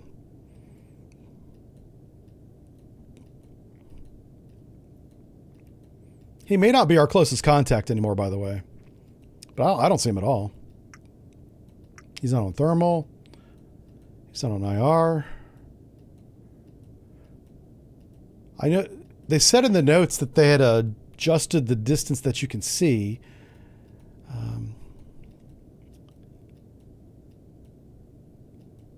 I assume they mean shorter now, I guess. I'm keeping the scope out of the water for way too long. I should dip it right now. I'm looking down the bearing of all the sonar contacts and I don't see anybody. Okay. Yep, I don't see nobody. That's a shame. That's a shame. Yeah, these guys might be walking away from us. That's possible. Well, they're definitely walking away from us now if they're doing 10 knots. So I'm going to put a weapon on Sierra 1-6 and see what happens. I really hope that fire control gets his act together with the other contacts. Like, I'm doing 1 contact out of 4, so they have 3 opportunities to get it right. Let's go ahead and apply that. Let's apply this to tube 2. Sierra 1-6. Tube 2. Yep. I'm going to adjust my presets here to enable the weapon a little bit early because I'm not confident in the range. Everything else, speed, I'm confident in, but range, I'm not. Does it stack? We need to check that. Apply that solution. Apply presets to tube 2. Let me go ahead and flood tube 2. And let me go back and, yeah, the dot stack's not bad. It's close enough for government work, which is all we need. Lockheed will figure it out. You get the weapon within 5,000 yards, it'll figure it out.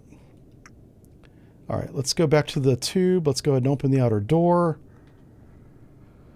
All right, what's our speed? 7 knots. I like it. Let's see if anything crazy going on. Nope. My closest contact might be 220. We're going to take a look at bearing 225, 220. All right, so firing point procedures on Sierra 1-6 bearing 257. System solution is range 10,200 yards, course 310, speed 10 knots, high confidence, match, apply, set to weapon. Oh, there we go. Set. Torpedo run time is going to be... Oh, it doesn't tell us in this game. Okay. Weapon will enable at 1,500 yards from target. Speed is high to high. Straight line search. Active sonar at 300 feet set. Arm the weapon. Shoot tube 2.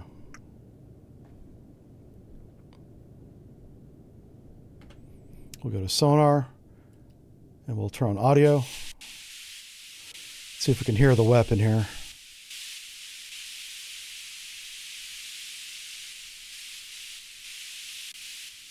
Sierra 19 is the weapon.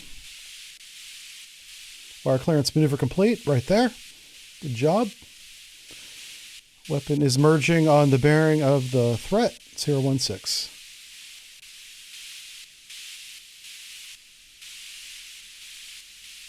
Look how loud our ejection pump transient was. That's very detectable. That could give us away. We got to be careful of that. No, there's nothing you can do about it. If you're going to launch a weapon, you launch a weapon. But I have no audio on this weapon. One thing we want to verify is the narrowband signature of our ad cap.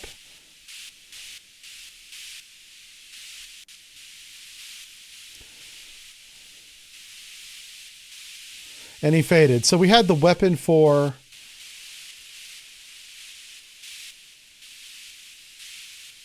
right here, 11 to 17. So about 55 seconds. For broadband detection, that's all you get.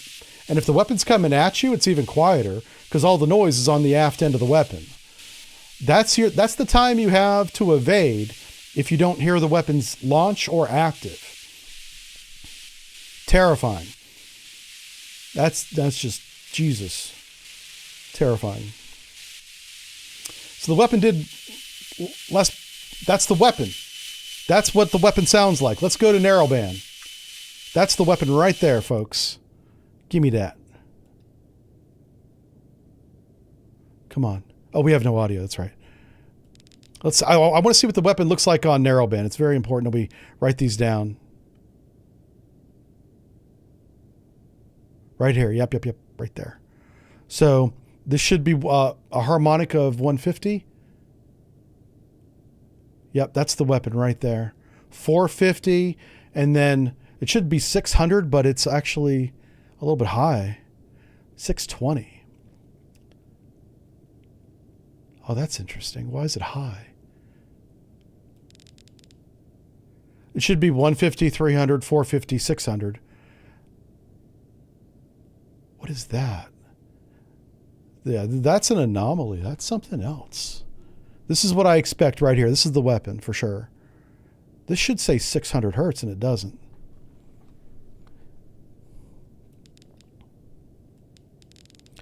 We're looking at TB23. Huh. That's the fundamental right there. 250. Oh, fuck. I fat fingered it. So get my hand off the mouse so I can see. Oh, where'd it go? Where'd it go? Where'd it go? Give me back. Oh, shoot. It's back. Yeah, you got that there it is. You can see it really good now. That is a torpedo, folks, right there.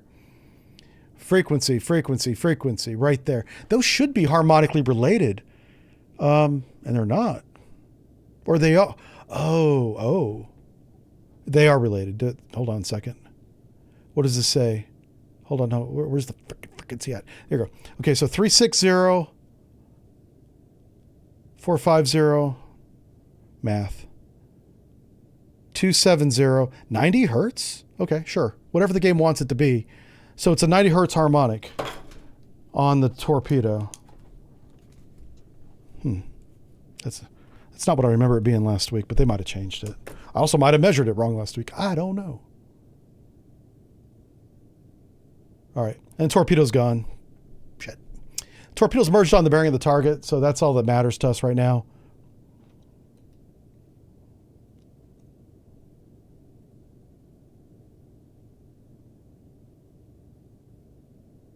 .90 hertz harmonics.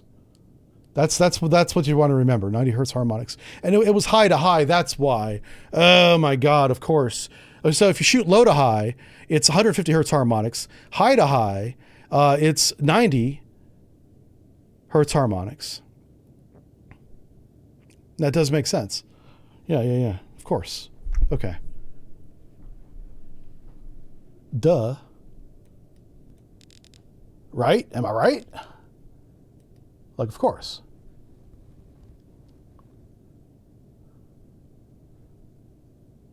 Yeah, I don't see nothing now. I mean, I see a glob of, oh, that's the Arleigh Burke. Yeah, that's even in the recognition manual. It just shows a glob of what looks like broadband noise. It says, this is what you look for in an Arleigh Burke, and it looks similar to that in the recognition manual. So maybe that's exactly what we're looking at. Oh, God bless America. Okay. I got to train my brain to play the game. I'm unlearning.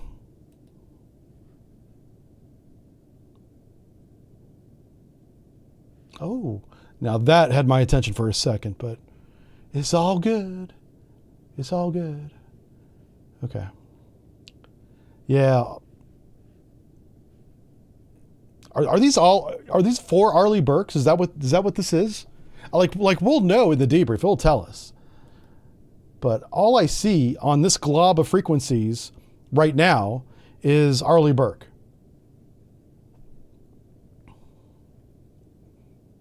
You would think there would be some variety of contacts, but maybe not.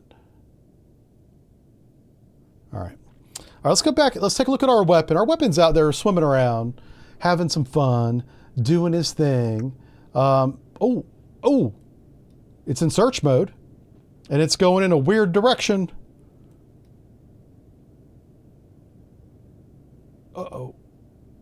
What? Oh, I see what happened. So it is an active search. Our range must have been wrong. Yeah. He's farther away than I thought. But as long as the weapon merged on the bearing, which he did, I'm going to let this cook. I'm going to let this go.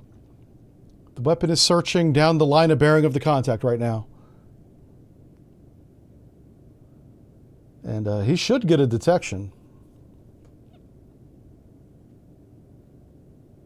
Weapon's 11,000 yards away searching. He's doing a straight line search. What we could do is have him do a snake search to widen his scanning. Let's update that. And we're going to watch him. He's going to look right, center, left, center. And there's 3 contacts in this area. He's going to hit one of them for sure.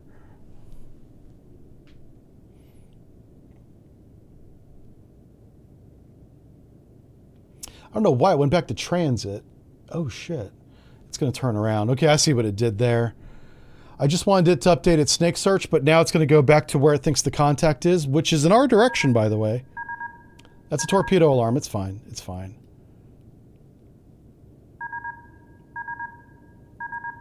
So what we'll do in this case is we'll just update the solution to Sierra 1-6 because it's still in search mode. But if I do this, it'll steer back towards where we're telling it Sierra 1-6 is, which is right there.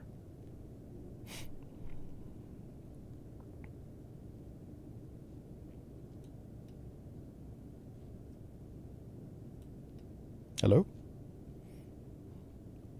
Let's check our solution, make sure it's accurate. What's sonar bearing? Does sonar not... Uh-oh. Our contact might have maneuvered. Son of a gun. Oh boy. Well, that's not good. Does sonar not have contact anymore? I think that's what happened. I think he maneuvered. Son of a bitch. Well, whenever the contact maneuvered or whatever the contact did, it's faded now. We don't have any new data. So... we could let the torpedo search for a little bit, but I really want to steer him back onto the bearing of where we have the other... Oh! If you look down here, look right there. It just merged on the bearing of the second target in the convoy. Let's see if the target, if the torpedo says it has a target now. No, it says it's in search. But because it's searching in the direction of the other contacts, I'm going to let it go. I should not do that, by the way. You should shoot the contact you originally aimed at. But because I lost contact, I have no way of updating this confidently. I'm going to let him search in the direction that he's steering right now.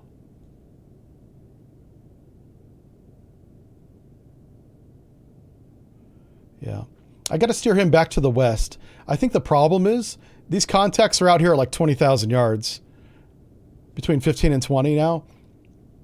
So I got to steer him 270. So how can I do that? Well, I can put Sierra 16 over here. So let's go to the solution. And because I don't have any update, I'm going to say his actual bearing is 255. 255. And his range is 15,000 yards, right? I'm just completely making that up.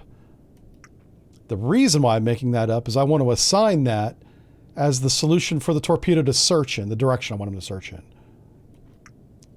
So now I'm going to assign that to tube 2, and he should look in the vicinity, unless he's got a target, he doesn't. He should look in the vicinity of Sierra 16 right now. Now let's update his presets as well. Boom.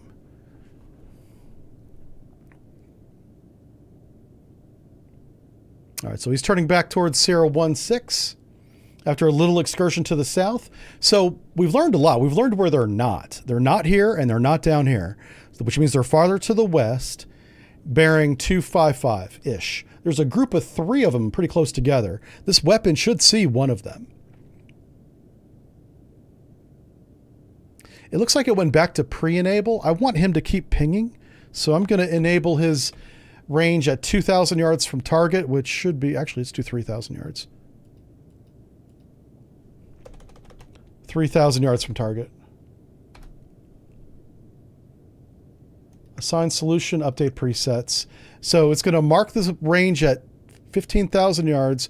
It's going to begin searching again out of transit mode at 12,000 yards roughly, which is here in just a few seconds. So it looks like it went back out of search mode, which would make sense if it thinks it's greater than 3,000 yards away from the target. Right now, it thinks it's 3,500 yards away. So it's getting back into that window of 3,000 yards around the target of where we're telling it is. And it's going to start going active again here in about 400 yards.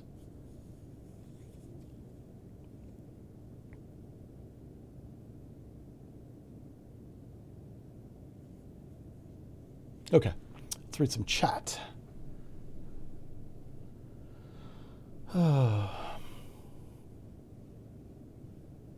Yeah, I pushed the range out to 15 just to be sure. He's going to start going active at 12. So.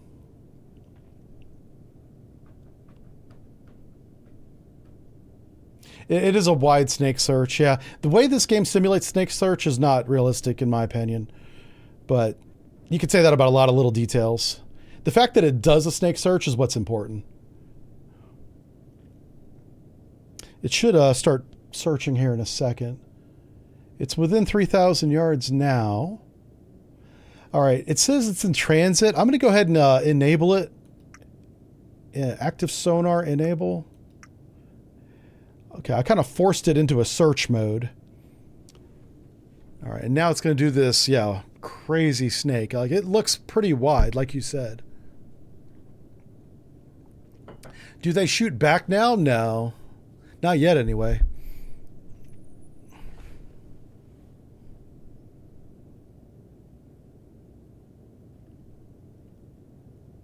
Let's take a look at sonar, make sure nothing crazy's happened. Oh my God. Stop that. Okay. Yeah, they haven't maneuvered at all. So what it is I just think they're much farther away than I thought they were. They could be twice the range I gave them, which would mean that they're going much faster. Which does check with some of the screw blades I was getting. I mean, some of them were really high. But the Demon display was still showing like 40, 60 RPM, which is maybe half of what they're actually, or what it sounds like they're doing. During the debrief, we'll get the actual speeds, and we'll see if I was even close. But audibly, 15 knots, maybe 10, between 10 and 15 knots. But visually, well, Demon was like 5 knots, which was silly. They weren't doing 5 knots.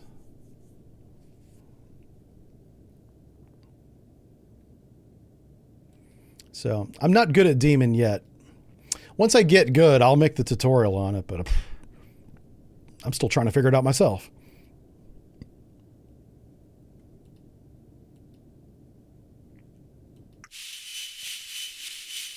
So that's steam ring. All 3 of those contacts sound the same. Could be 3 warships.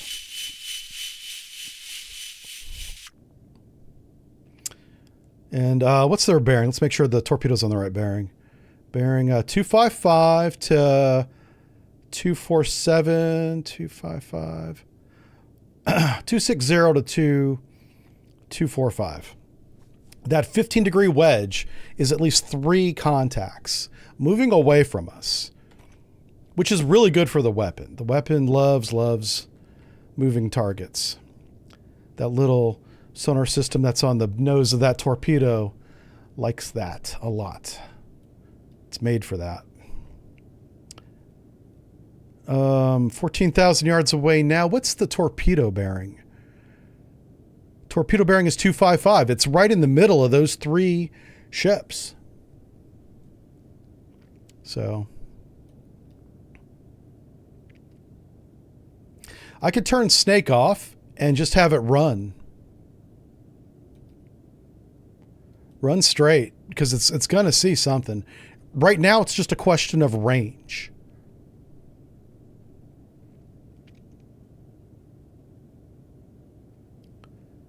I did click update, right? Okay, I don't know why it's doing that. That's not good. Huh.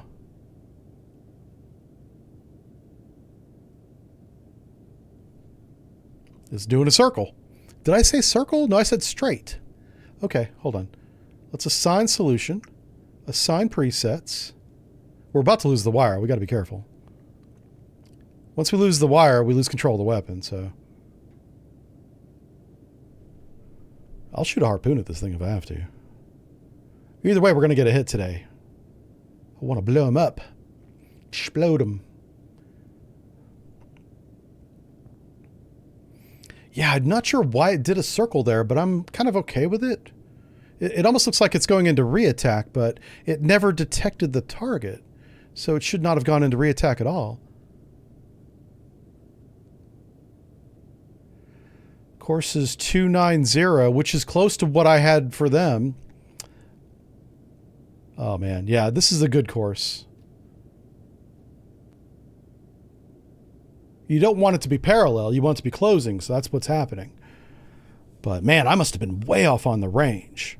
Like the range is already outside 15, and he's looking a good 15,000 yards away, and he's looking an additional 1 to 2,000 yards, which means he's looking out to close to 17,000 yards and still not seeing the target. Let's try and change his search depth to, let's go 90 feet. Because that layer is really shallow, right? I mean, let's just see if that makes a difference.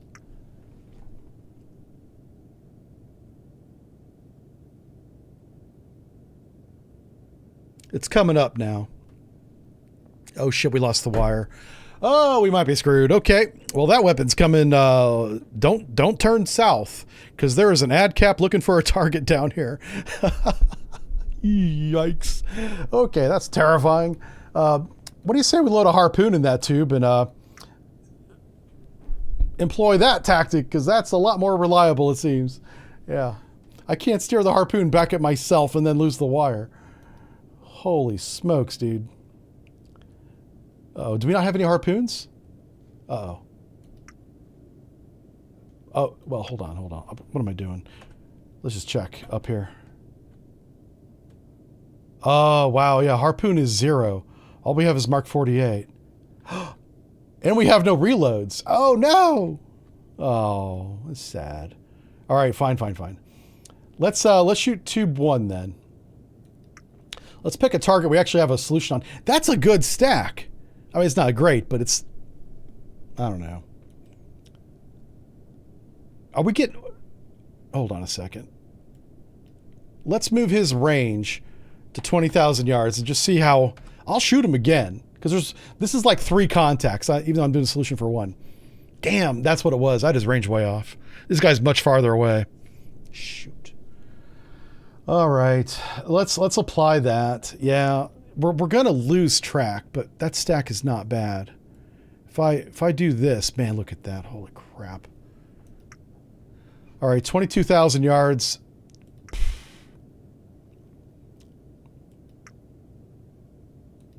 Let's sign Sierra 16 to tube 1, and then, I don't know, maybe employ time compression or something. This shot's going to take forever to get out there.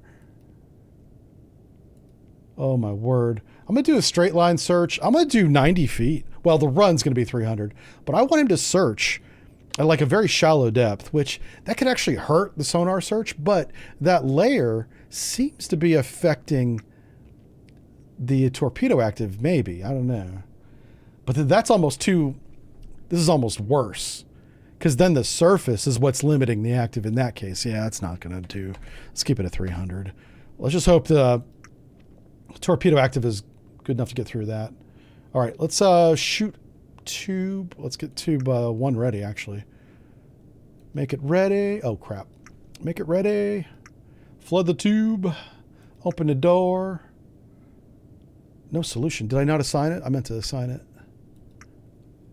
Okay, there we go. Door is not opened. What the fuck? Open the door. Why does it say no solution? It's assigned. It says assigned. Oh, it says, oh, it's tube 3.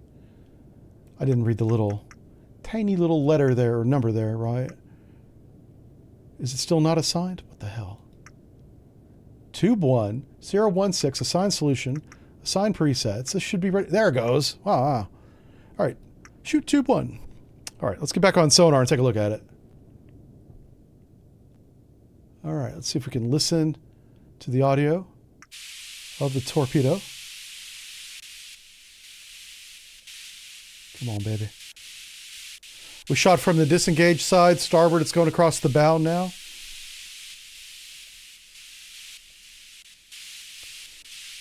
Yeah, I don't hear anything. I am going to look for that 620 hertz again, though. On narrowband, once it gets on the bearing. I shot at bearing 255. That's where it should go, is right about here where my cursor's at. We want to make sure it merges on this bearing here.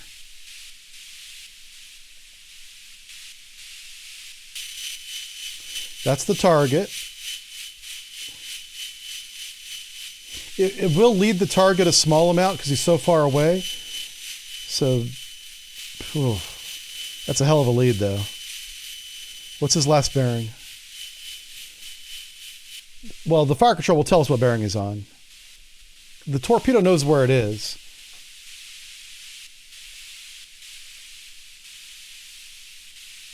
.270. All right. Let's get to narrowband. Let's turn off audio. Let's get to narrowband. Let's look for that 600 hertz again, because that was interesting. 620, I mean. Total ray. Something right. Oh, fudge you. Oh, my God. Get back on the fucking solar system. Yes, this is what we saw before. These harmonics should be 150 hertz apart. And they're not. They're 90. Why are they different this week? Okay. This is 720. This is 628 to 718. Yeah, it's 90 hertz. 90 hertz harmonics with a strong reinforcement at 260. So why would that be? 90, 180. It thinks it has 3 blades, which is silly. Whatever. 3, 4, 5, 6, 7 blades. Yeah, that's much more. Should be like 11, right? It's 8, 9, 10. Yeah. We should see. Well, we wouldn't see this one because it's so high frequency.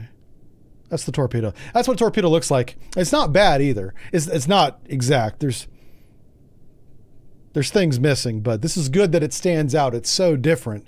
You will certainly recognize a torpedo in this game when you see it. This will save you because you'll see this before you hear the active. Before that active alarm goes off, you'll see this. If you see this, it's time to go. You know what I'm saying? That's what I'm saying.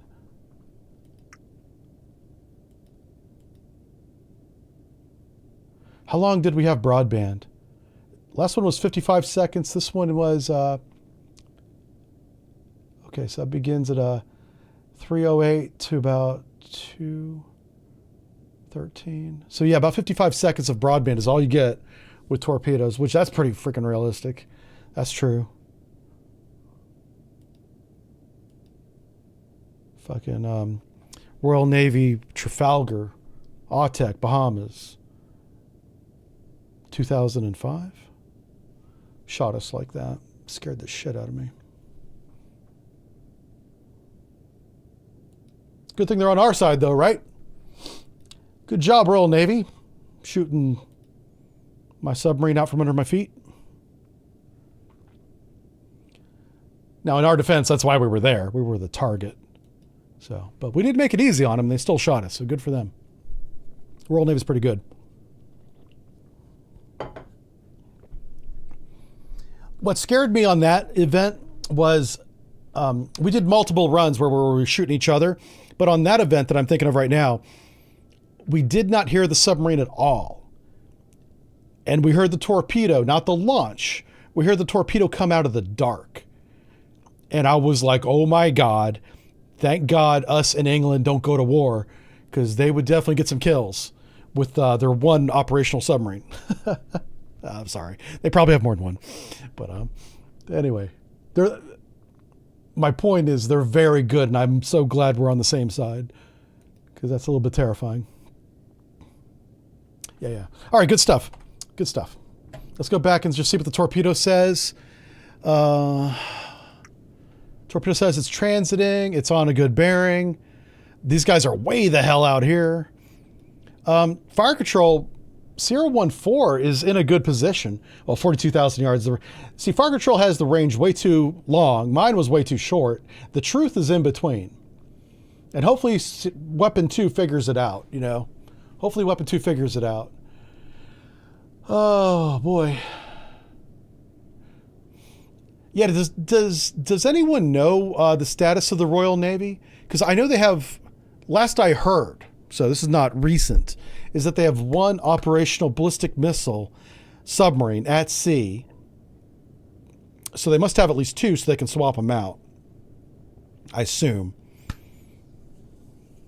But how many fast attacks, how many astutes are actually operational? I think they built 6, right? Is it 6? Oh, super chat. Thanks for the memories. Got to run. Hey, have a good one there, mate. Appreciate it. Yep. Thank you for the super chat, my friend. Really good stuff. Welcome, everybody. We have a lot of people now. Do you know why? Yeah, we're getting closer to the lunch hour here in the United States. So we always have a little spike in viewership as people, I assume, are watching us on their phone or something as they're eating their bologna sandwich. You heard the Royal Navy exists on paper. Stop it. 1 boomer's presumably at sea with no astute. Oh, wow. That's, man, it's so sad. I sympathize with them. So I really hope they get that worked out. And I'm not being sarcastic. I really mean that. One, they're on our side. We want them to be at sea, right? But from my experience, which again is many, many years ago, they are very good sailors, submarine sailors. And they will straight up sink your ass, even if you're paying attention. Because like I said, in that one example, I heard the weapon before I heard the submarine. And I was like, oh shit, here it comes, you know, time to evade. We did not evade that weapon. We didn't have enough time. You know, we did not evade that one. Which, that should not be traumatizing. It's training. It's a weapon that doesn't have a warhead on it. The traumatizing part is my mind projecting into the future. What if we're in a war, but with a different country, of course, but you see a weapon when it's that close, you know it's already too late. You have about 45 seconds to make peace with God. You know, that's the terrifying part. Yeah. Of course, you're going to go fast. You're going to launch your countermeasures. You're going to try to evade. But we did all of that, and that weapon didn't give a damn. It got us. It got us. So, and they shoot the spearfish, man. That is a wild weapon. It is fast. That thing's like a bullet. It's a very fast weapon. The parachute course. Yeah, the parachute course is intense. I watched a documentary on that, and I was really impressed with how intense it is. They had an American presumptive P captain. What's the word? Prospective captain. That's what they are until they graduate. And he struggled. He was struggling. I was a little embarrassed, but also I was kind of pulling for him. And to be fair, there was an English captain or a British captain that struggled as well. It's a tough course. And you can tell fatigue was playing a major factor in their speed of decisions. And you got to be able to make the right decision quickly when you're exhausted. And that's everybody on the submarine, but the captain especially. So I'm very glad that one, they sent an American to that course, and then they documented it. They made I don't want to say a movie, it was a documentary, and I forget where I saw it. It's probably on YouTube now because it's years old, but it's really intense. And I would recommend it if I knew the name of it. But the name of the course is Parachute. I think I'm saying that right. It's really good. Chronic can kick in for 30 years. What? Oh, they have several frigates. That's good. Yeah, the Type 23 frigate. I got a personalized one-on-one walking around the deck tour with a sailor, a sonarman. I think it was like the lead sonarman on that ship back in 2018, 2019 when he visited Florida. And dude, that ship is pretty amazing. We lost the wire. That's what happened there, folks. Lost the wire. Yeah, I'll tell you what. I'm not sure we got a hit, and I'm ready to take a break. So let's see if any of our weapons hit anything. Because so far it looks like we have 2 misses simply because, one, I was wrong on the range for the first shot. The second shot, he's too far away. Our torpedo could still be closing him right now, but you know, I can't hang my hat on that solution, 23,000 yards. Let's go to the debrief and see what the actual answer was. And then we're going to take a break. Okay, you guys want to do that? Before I go to the debrief, let's go to external camera. Let's take a look at the surface ships. Oh. All right. Oh, look at him. Holy crap. He's in the fog. That's an Arleigh Burke. So that's 2, 3, 4 Arleigh Burkes. Or it's the same 3 over and over again. No, there's no aircraft. I have aircraft selected. No aircraft. So at least 3 Arleigh Burkes, maybe 4. And they're all hauling ass, by the way. Speed is fast. It's fast now. I don't know if it was fast the whole time. Let's go to debrief. Pretty sure we got 2 misses is what it looks like. Did not hit anybody. There was 4 Arleigh Burkes. We had a Block 3 submarine, so yeah, I knew it wasn't Block 4 because we didn't have the Block 4 displays, and it wasn't Block 1, so Block 2 and 3 very similar. Let's go to summary. Let's go to review. There it is. Yeah. Let's turn off sensor data and just look at the truth. This is what really happened. Oh, there was a Poseidon out there. 2 of them even. Oh, that's cool. I never saw him. I was looking for him. I never saw him.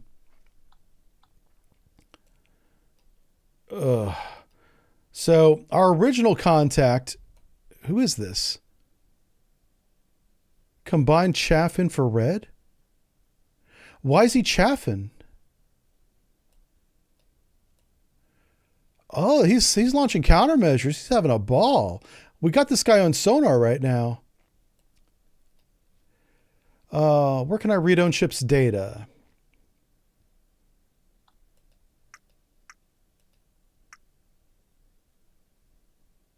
I want to see what depth we're at.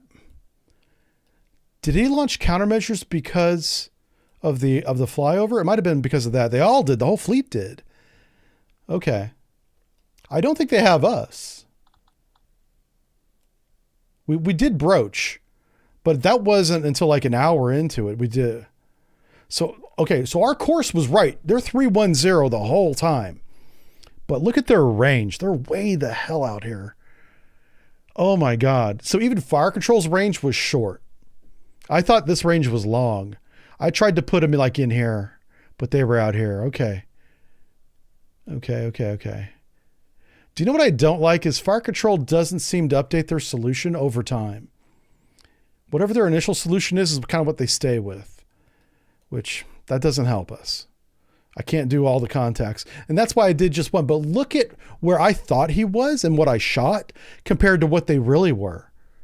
They were so far away. That's 40, 50,000 yards. Oh my God. Yeah. Okay, so here's us shooting. My range was way off. That's ridiculous. So they must have been doing 30 knots. Like seriously. If they had that kind of bearing rate and they're at 60,000 yards.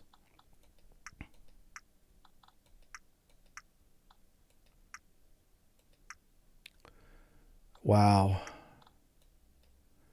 Yeah, they were just hauling ass. Oh, what was that? Hold up. Wait a minute. Was that a real contact? Hold on. So the torpedo did see a real contact. Sierra 1-3. Hold up. Oh no, I'm looking at the wrong one. Sierra 1-8.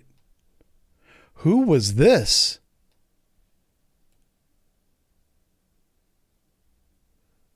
And then I manually steered it off him. Thank God. Whatever that was, it might have been a whale. But the torpedo liked it. It started following it.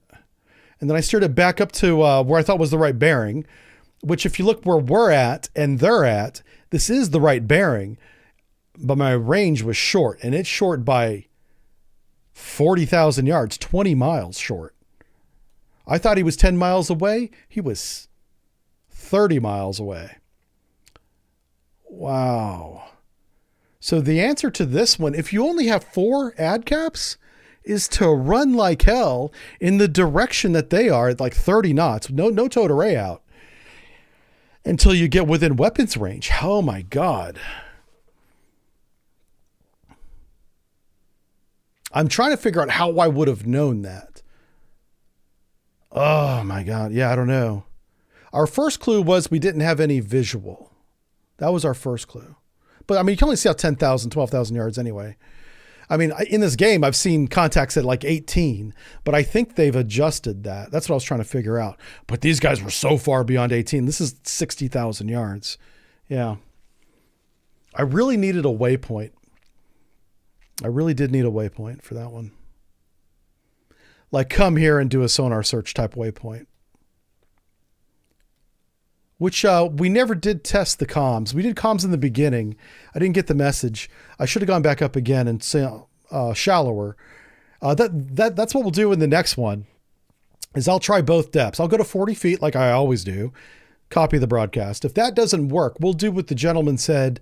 He said 3-8 feet is the minimum depth. You got to be above that to get the message. So we could try that. All right, let's do this. We'll be right back. We will be right back. I guess I'll just leave you on this screen here. Yep. Take 5. Take 5, everybody.